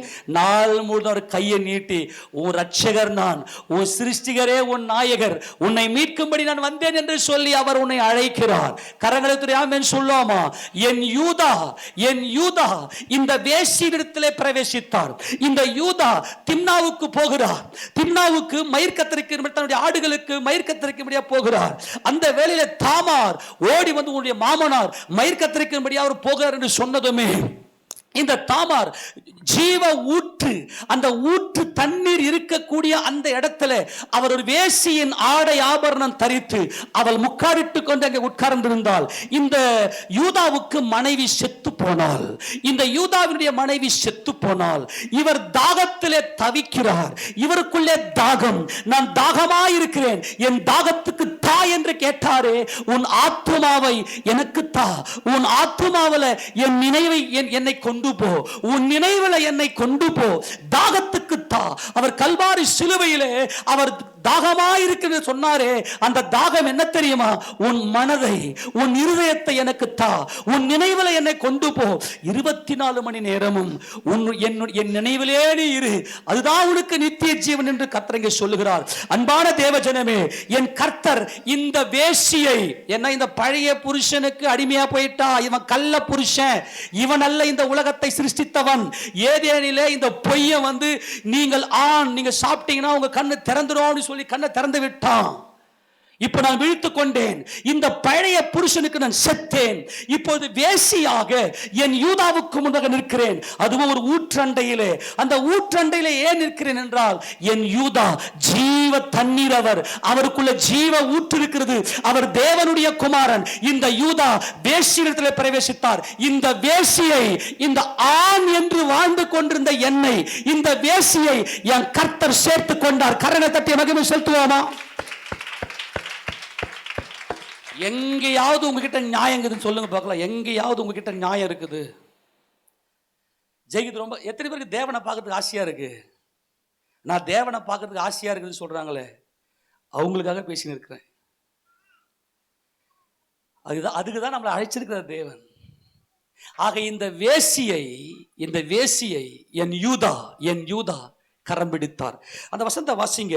அதான் இந்த யூதா இந்த ஆத்துமாவை மீட்கும்படி வந்தார். 38வது அதிகாரத்துல அங்கே 14 வாசிங்க பார்க்கலாம், 13 வாசிங்க பார்க்கலாம். அப்பொழுது உன் மாமனார் திம்னா தம்முடைய ஆடுகளை மயிர் கத்தரிக்கிறதுக்காக திம்னாவுக்கு போகிறார் என்று தாமாருக்கு அறிவிக்கப்பட்டது. சேலா பெரியவனாகியும் மனைவிக்கு கொடுக்கப்படவில்லை என்று அவள் கண்டபடியால் தன் கைமென்மைக்குரிய வஸ்திரங்களை களைந்து போட்டு முக்காடிட்டு தன்னை மூடிக்கொண்டு திம்னாவுக்கு போகிற வழியிலே நீரூற்றுகளுக்கு முன்பாக உட்கார்ந்தாள். எங்க உட்கார்ந்தா சொல்லுங்க? எங்க உட்கார்ந்தா? நீரூற்றுகளுக்கு முன்பதாக அவள் உட்கார்ந்தாள். ஏன் இந்த நீரூற்று? இது ஜீவ தண்ணீர், ஊற்று தண்ணீர். உங்க இருதயத்துக்குள்ள ஜீவ ஊற்று இருக்கிறதா? ஜீவ ஊற்று இருந்ததுன்னா ஒரே ஒரு எதிர்மறை, ஒரே ஒரு காரியம் கூட, எதிர்மறையான காரியம் உங்க வாயில வரவே வராது. ரட்சிக்கப்பட்டவங்க யாருன்னா, உங்க இருதயத்துல ஜீவ ஊற்று இயேசு கிறிஸ்து என் ரட்சகர், இந்த உடம்பு அல்ல. இந்த உடம்புக்காக நான் விரோதி வெளியில யாருமே கிடையாது, இந்த உடல் தான். இந்த வேசியின் ஆடை ஆபரணம் தரித்து அவள் அங்கே அந்த ஜீவ ஊற்று நீர் ஊற்றுகளுக்கு முன்பாக உட்கார்ந்தாள். யூதா அவளை கண்டு அவள் தன் முகத்தை மூடியிருந்தபடியால் அவள் ஒரு வேசி என்று நினைத்து, ஆமென் சொல்லுங்க பார்க்கலாம். இந்த யூதா அந்த யாக்கோபுடைய கிணற்றண்டில உட்கார்ந்திருக்கிறார். இவளுக்குள்ளே ஒரு தேடுதல் இருந்திருக்கிறது. மேசியா வருவார் என்று இவளுக்குள்ள ஒரு தேடுதல் இருந்தது. எங்கள் தேவன் எங்கள் பிதாக்களுக்கு வாக்குத்தத்தம் கொடுத்திருக்கிறார், எங்கள் மேசியா வருவார், அவர்தான் எங்களுக்கு எல்லாவற்றையும் அறிவிக்கிறவர், என்னை முழுமையாய் அறிந்தவர், என்னை வேசி என்று அறிந்திருந்தும் என்னை தள்ளாமல் என்னை மீட்டுக் கொண்டவர். நான் பாவம் செய்தேன், வஸ்திரத்தை தரித்துக் கொண்டேன். மனிதனை தேவன் செம்மையானவராக தான் சிருஷ்டித்தார். ஆனால் மனிதனோ அநேக உபாய தந்திரங்களை தெரிந்து கொண்டான், வஸ்திரத்தை தரித்துக் கொண்டான். இந்த புருஷன் நீதி உள்ளவன் சொல்லி இந்த புருஷனுக்கு வஸ்திரத்தை போட்டு விட்டான். அப்படி இருந்தும் என் யூதா இந்த வேசியை தேடி என்னை மீட்கும்படியாய் வந்திருக்கிறார். இப்ப நான் தான் உணரணும், இவன் திருடன், இந்த உடம்புக்குள்ள இச்சை இருக்கு. இந்த பழைய புருஷனுக்கு செத்துட்டு இயேசு கிறிஸ்தியாம் புருஷன், இயேசு கிறிஸ்தியாம் புருஷன் அப்படின்னு இருந்தா நீ ஊருக்குள்ள ஓடி குடத்தை வைத்து விட்டு, குடத்தை அவர் அண்டையில வைத்து விட்டு, உன் இருதயத்துக்குள்ள இயேசு கிறிஸ்துடைய பரிபூர்ண சந்தோஷ சமாதானம் நிறைப்பப்பட்டபடினால குடத்தை அவர்கிட்ட கொடுத்துட்டு, உன் பாத்திரத்தை உன் ஆத்துமாவை அவர்கிட்ட கொடுத்துட்டு, உன் ஆத்மா அவர்கிட்ட. இந்த 6ஆம் புருஷன் வேஸ்ட், 7ஆம் புருஷன் 7 அவர் பரிபூர்ணமானவர், அவர் தேவனிடத்தில் வெளிப்பட்ட மகிமையின் கர்த்தரானவர். இந்த 7ஆனவர் அடக்கம் பண்ணப்பட்டவர், அவரே என் புருஷன். ஆக யூதா போகிறார். இந்த யூதாவுக்குள்ள ஜீவ ஊற்று இருக்கிறது. அதனால் தாமார் நீரூற்றண்டையிலே போய் உட்காருகிறார். இந்த தாமாரிடத்தில் இந்த யூதா பிரவேசித்து அங்கே அங்கே ஒரு சந்ததியை உருவாக்கினார். பாரே சேரா என்கின்ற சந்ததி யூதாவுக்கு கொடுக்கப்பட்டது. அன்பான தேவஜனமே, நான் ஒரு விதவை, இந்த புருஷனால என்னை மீட்க முடியாது. நான் ஒரு விதவை, நான் ஒரு கைம்பெண். இந்த ரூத், நான் ஒரு விதவையா இருக்கிறேன். என்னை கட்டியிருந்த மக்லோன் செத்தான். அவன் ஒரு வியாதி, அவனுக்குள்ள மரண வியாதி இருக்குது. சாப்பிடலாம் செத்து போயிடுவான். அவனுக்குள்ள மரணம் இருக்கிறது. நல்லா கவனிங்க. இந்த யூதா போவாஸ், இந்த யூதா கோத்திரத்தில் இருந்த போவாஸ் இந்த விதவையை கைப்பிடித்தார். ஆண்டவரே, நான் விதவை, இந்த புருஷனால என்னை காப்பாற்ற முடியாது. இவன் சாப்பிடுற சாப்பாட்டினால என்னை நித்திய காலமா இந்த பூமியில நடமாட வைக்க முடியாது. ஆமேனா இல்லையா? இந்த பழைய புருஷன், இவனுக்கு நான் செத்தேன், நான் விதவையாய் வந்திருக்கிறேன். இந்த விதவைக்கு வாழ்க்கை கொடுக்கிற யூதா போவாஸ். இந்த போவாஸ் வந்து கேட்கிறான், அம்மா நீ காத்துரு, உன் சுதந்திரவாளி, உனக்கு நெருங்கின சுதந்திரவாளி இருக்கிறான், அவன் பேரு ஓய், அவன் கிட்ட போய் நான் கேட்கிறேன், உன்னை காப்பாற்ற உனக்கு வாழ்க்கை கொடுக்க முடியுமான்னு. அவன் என்ன சொல்றான் பார்க்கலாம். ஒருவேளை அவன் வந்து உன்னை கட்டிக்கலேன்னு சொன்னான்னாக்கா நான் உனக்கு வாழ்க்கை கொடுக்குறேன். இந்த பிரசங்கம் எல்லாம் எப்ப பண்ண பிரசங்கம்? இதெல்லாம் ஏறக்குறைய ஒரு 5, 6, 7 வருஷத்துக்கு முன்னாடி பண்ண பிரசங்கம் இல்லையா? ஓய் அப்படின்னா ஐயோ. அவன் சொல்றான், நான் என் சுதந்திரத்தை நான் வீணடிக்க மாட்டேன். இதாங்க நியாயப்பிரமாணம். ஒரு நாள் உன்னை அவளை காப்பாற்ற, உன் ஆத்மாவை காப்பாத்துறா. சே நான்லாம் காப்பாற்ற முடியாது, நான் சாவதான் சாவேன்னு சாவரவன் தான் இந்த ஓய். அப்போ போவாஸ் போயிட்டு, இன்னைக்கு மக்லோனுடைய மனைவியா இருந்த சகோதரனுடைய பேர் அற்று போகாதபடிக்கு அவனுக்கு சந்தானத்தை உண்டாக்க வேண்டும் என்ற தேவனுடைய நியாயப்பிரமாணத்தின்படியாய் மக்லோனின் மனைவியா இருந்த ரூத்தை நான் திருமணம் செய்கிறேன் என்று சொல்லி இந்த விதவைக்கு வாழ்க்கை கொடுத்தவர் தான் என் யூதா போவாஸ். ஒரே ஒரு வழி, நீ சோறு போடாம சாவடிச்சனா இந்த உடம்புல இருக்கிற கொழுப்பெல்லாம் சுண்டி கர்த்தர் பேசுகிற ஜீவ ஊற்று இருதயத்துக்குள்ள வரும். நீங்க இதெல்லாம் விட்டுட்டு பைபிளும் வாசிக்கிறது இல்லை, சர்ச்சுக்கும் ஒழுங்கா வரதில்லை, அப்படியே சபையில வந்து பிரசங்கம் பண்ணாலும் கேட்கறது இல்லை. என்ன பண்ண போறீங்கன்னே தெரியல. ரட்சிப்பு உங்க கையில் தான் இருக்கு. நீங்க தான் சபையில் அங்கம் ஆயிடணும். இந்த சபை என் ஜீவன் இருக்கிறீங்க. இயேசுராஜா இருக்கிறாரு. சபையை விட்டுட்டா உயிர் தேர்தல நான் எங்க போய் நிற்பேன்? நீங்க சபையில வந்துட்டீங்கன்னா தேவனுடைய கிருபை உங்களை எப்படியாலும் காப்பாத்திரும். நீ சபைக்குள்ள வந்து உபதேசத்தை கேட்டு ஒவ்வொரு நாள் ஒப்புக்கொடு. இன்னொரு முறை இந்த பழைய புருஷனுக்காக நீ பேசணும்னா நீ வேசி. உண்மையா இல்லையா? இப்ப புதிய புருஷன் ஆண்டவராக இயேசு கிறிஸ்து, அவர் உன் புருஷன் அப்படின்னா அவர் தான் 7, நான் தான் 7 வந்திருக்கிறேன். இப்ப 7 என்கின்ற இயேசு கிறிஸ்துவோடு எனக்கு திருமணம் நடந்து விட்டது. அதுதான் புதிய ஏற்பாட்டு சபை. 7 என்கிற 6வது புருஷன் உனக்கு புருஷன் கிடையாது கர்த்தர் சொன்னார்னா என்ன அர்த்தம்? நான் 7 வந்திருக்கிறேமா? நான் 7 என்பது உனக்காக என் ஜீவனை கொடுக்கிறவர். கரங்களை தெரியாம சொல்லாமா? உனக்காக என் ஜீவனை கொடுக்கிறவர். நான் தான் 70 என்ற எனக்கு ஒரு ராஜ்யம் இருக்கிறது. அந்த ராஜ்யத்தில் அநேக பேரை வாழ வைக்கிறவர். இந்த 70 தான் யாக்கோபினுடைய ஆசீர்வாதம்.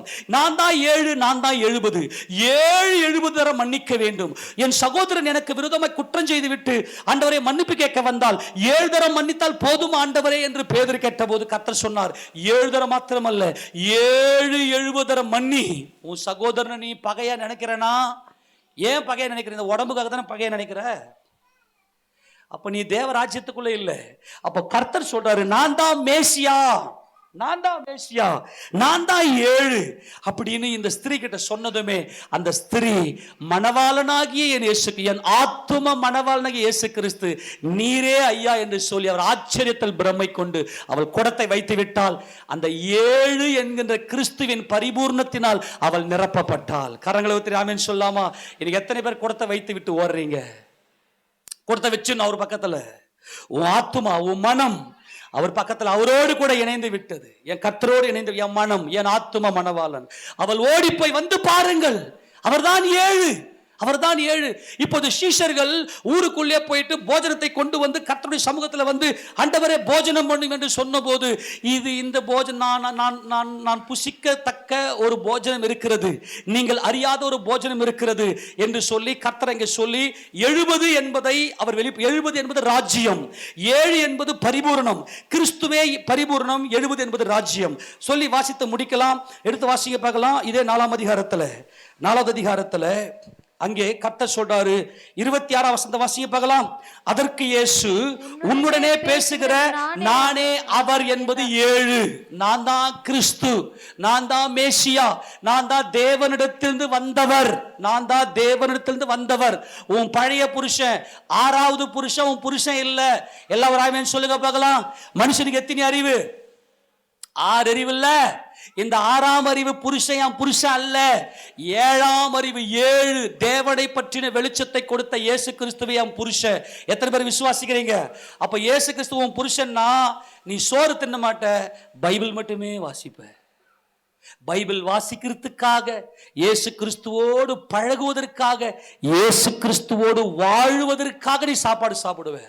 முன்னாடி சாப்பாடு தான் முக்கியம், இப்ப சாப்பாடு எனக்கு வசனத்துக்காக சாப்பாடு சாப்பிட்ற, அவ்வளவுதான். ஆக இந்த பழைய புருஷன் இந்த நினைவை விட்டு நீ வெளியே வரணும்னா நீ செய்ய வேண்டிய காரியம் தான். இப்போ சீசர்கள் கேட்டதுமே கர்த்தர் சொல்றாரு பாருங்க, வாசிங்க பார்க்கலாம். தொடர்ந்து வாசிங்க. இப்படி 24 வாசிக்கிறேன். 31.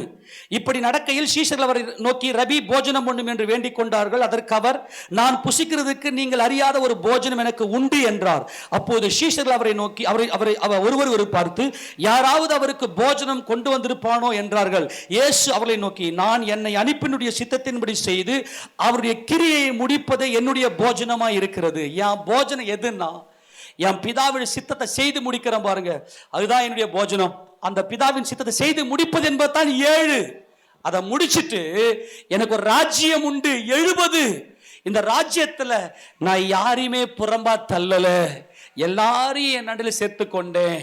இந்த மாம்ச புருஷனுக்கு சாக சொல்லுங்க, ஆத்துமா மணவாளனாகிய என்னோடு கூட ஒப்புரவாக சொல்லுங்க, இதற்காகத்தான் உங்களை தெரிந்து கொண்டேன் என்று சொல்லி சீஷர்களுக்கு சொல்லி அனுப்புறாரே. இது 70. எனக்கு ஒரு ராஜ்யம் உண்டு. வாசிங்க தொடர்ந்து. அறுப்பு காலம் வருகிறதற்கு இன்னும் 4 மாதம் செல்லும் என்று நீங்கள் சொல்லுகிறது இல்லையா?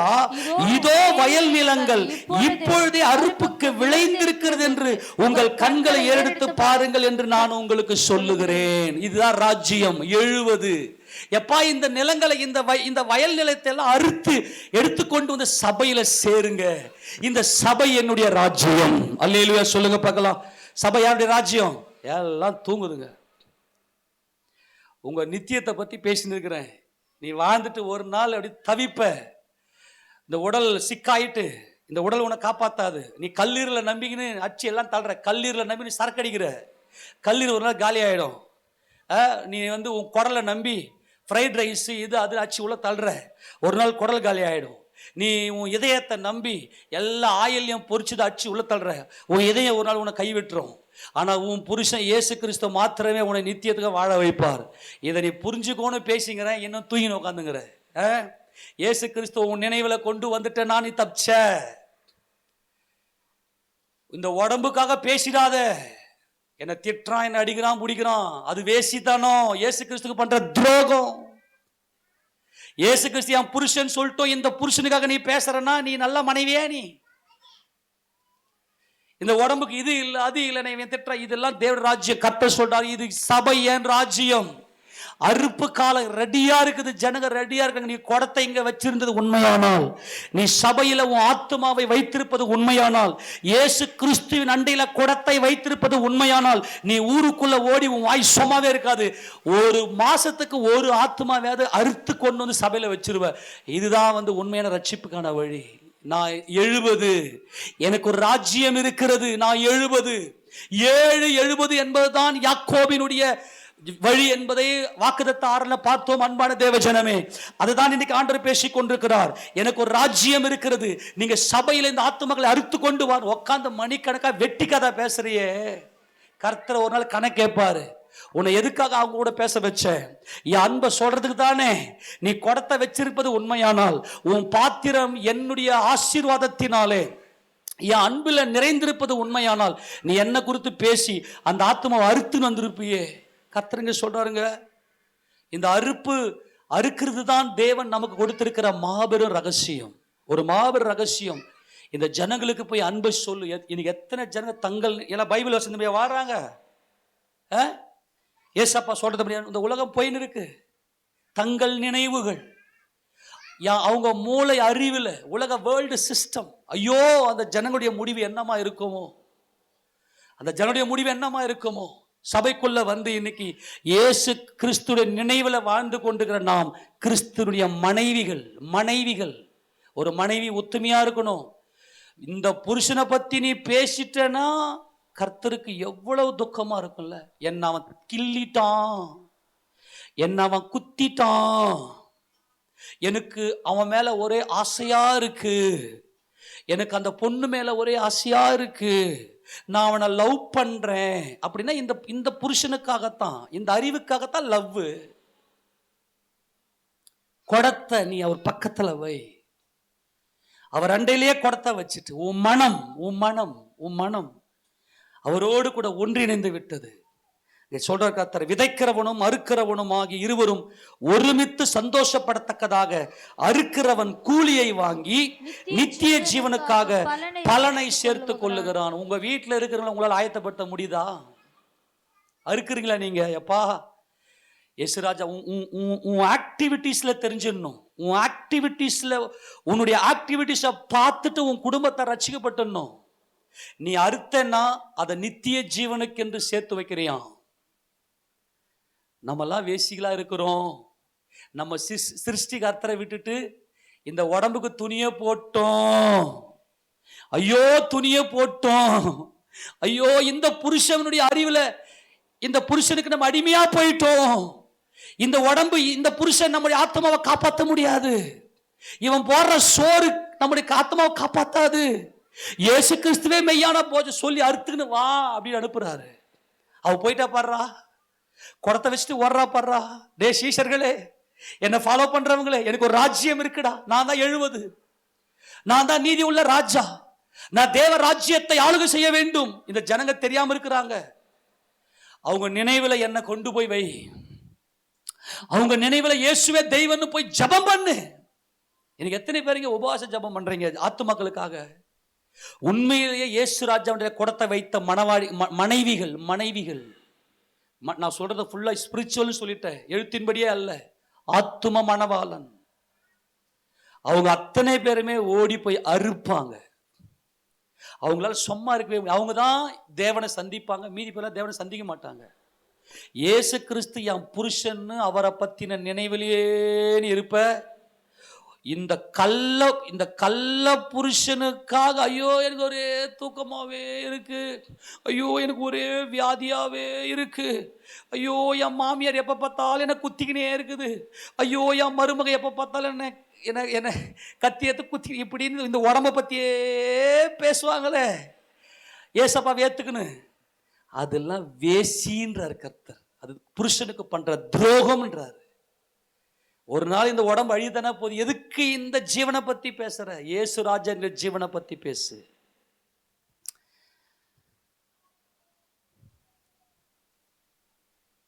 எனக்கு ரொம்ப சந்தோஷமா இருக்குது. இன்னைக்கு எப்படியும் உங்களுக்கு ஒரு நாள் புரிய வச்சிட்டேன்னு எனக்கு தோணுது. எனக்கு கர்த்தருக்கு ஸ்தோத்திரம், உங்களுக்கு புரிஞ்சிச்சுன்னு நான் நினைக்கிறேன். எனக்கு ரொம்ப சந்தோஷமா இருக்குது. நீங்க அறுவடை பண்ண போறீங்க இனிமேதான். அவள்தான் இன்னைக்கு ஏசப்பா வந்தாலும் எதுவும் கூட வர போறதில்ல. இந்த உடம்புக்குன்னு சேர்த்து வச்ச பில்டிங் நீ கட்டின பில்டிங், ஏசி, நீ நான் சொல்றேன், உங்க வீட்டில் இருக்கிற ஏசி எடுத்துக்கிட்டு நரகத்தில் பக்கத்தில் போயிட்டு அங்கே ஆர்டர் கிட்ட சொல்லிட்டு அங்கே லைனில் கொஞ்சம் வெளிச்சு குத்துருவார்.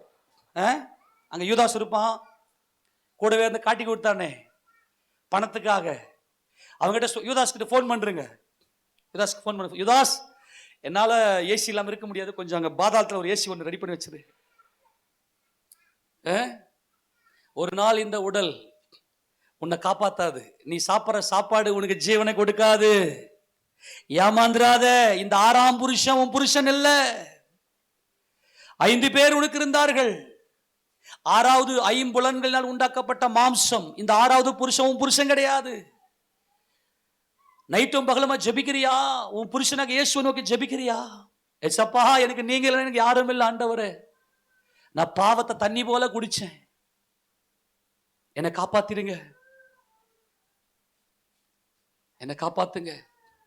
ஒருவேளை இவ்வளவு நாள் நீ ரட்சிக்கப்படலாம் கூட, இன்னைக்கு ரட்சிக்கப்பட்டு இயேசு கிறிஸ்து என் புருஷன், இந்த உடல் அல்ல, அவருடைய வார்த்தையின் மேல தாகம் வைங்க. நீ போயிட்டு நித்திய ஜீவனுக்குள்ள நீ போகணும்னா உன்னால எத்தனை ஆத்துமாக்கள் சபையில் இருக்குதுன்னு மட்டும் நீ செக் பண்ணிக்க.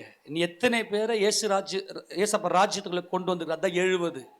உனக்குள்ள யாக்கோபின் வல்லமை இருக்கிறது என்றால், யாக்கோபினுடைய அந்த ஒரு அபிஷேகம் உனக்குள்ள, யாக்கோபின் வல்லவருடைய அபிஷேகம் உனக்குள் இருக்குமே. ஆனால்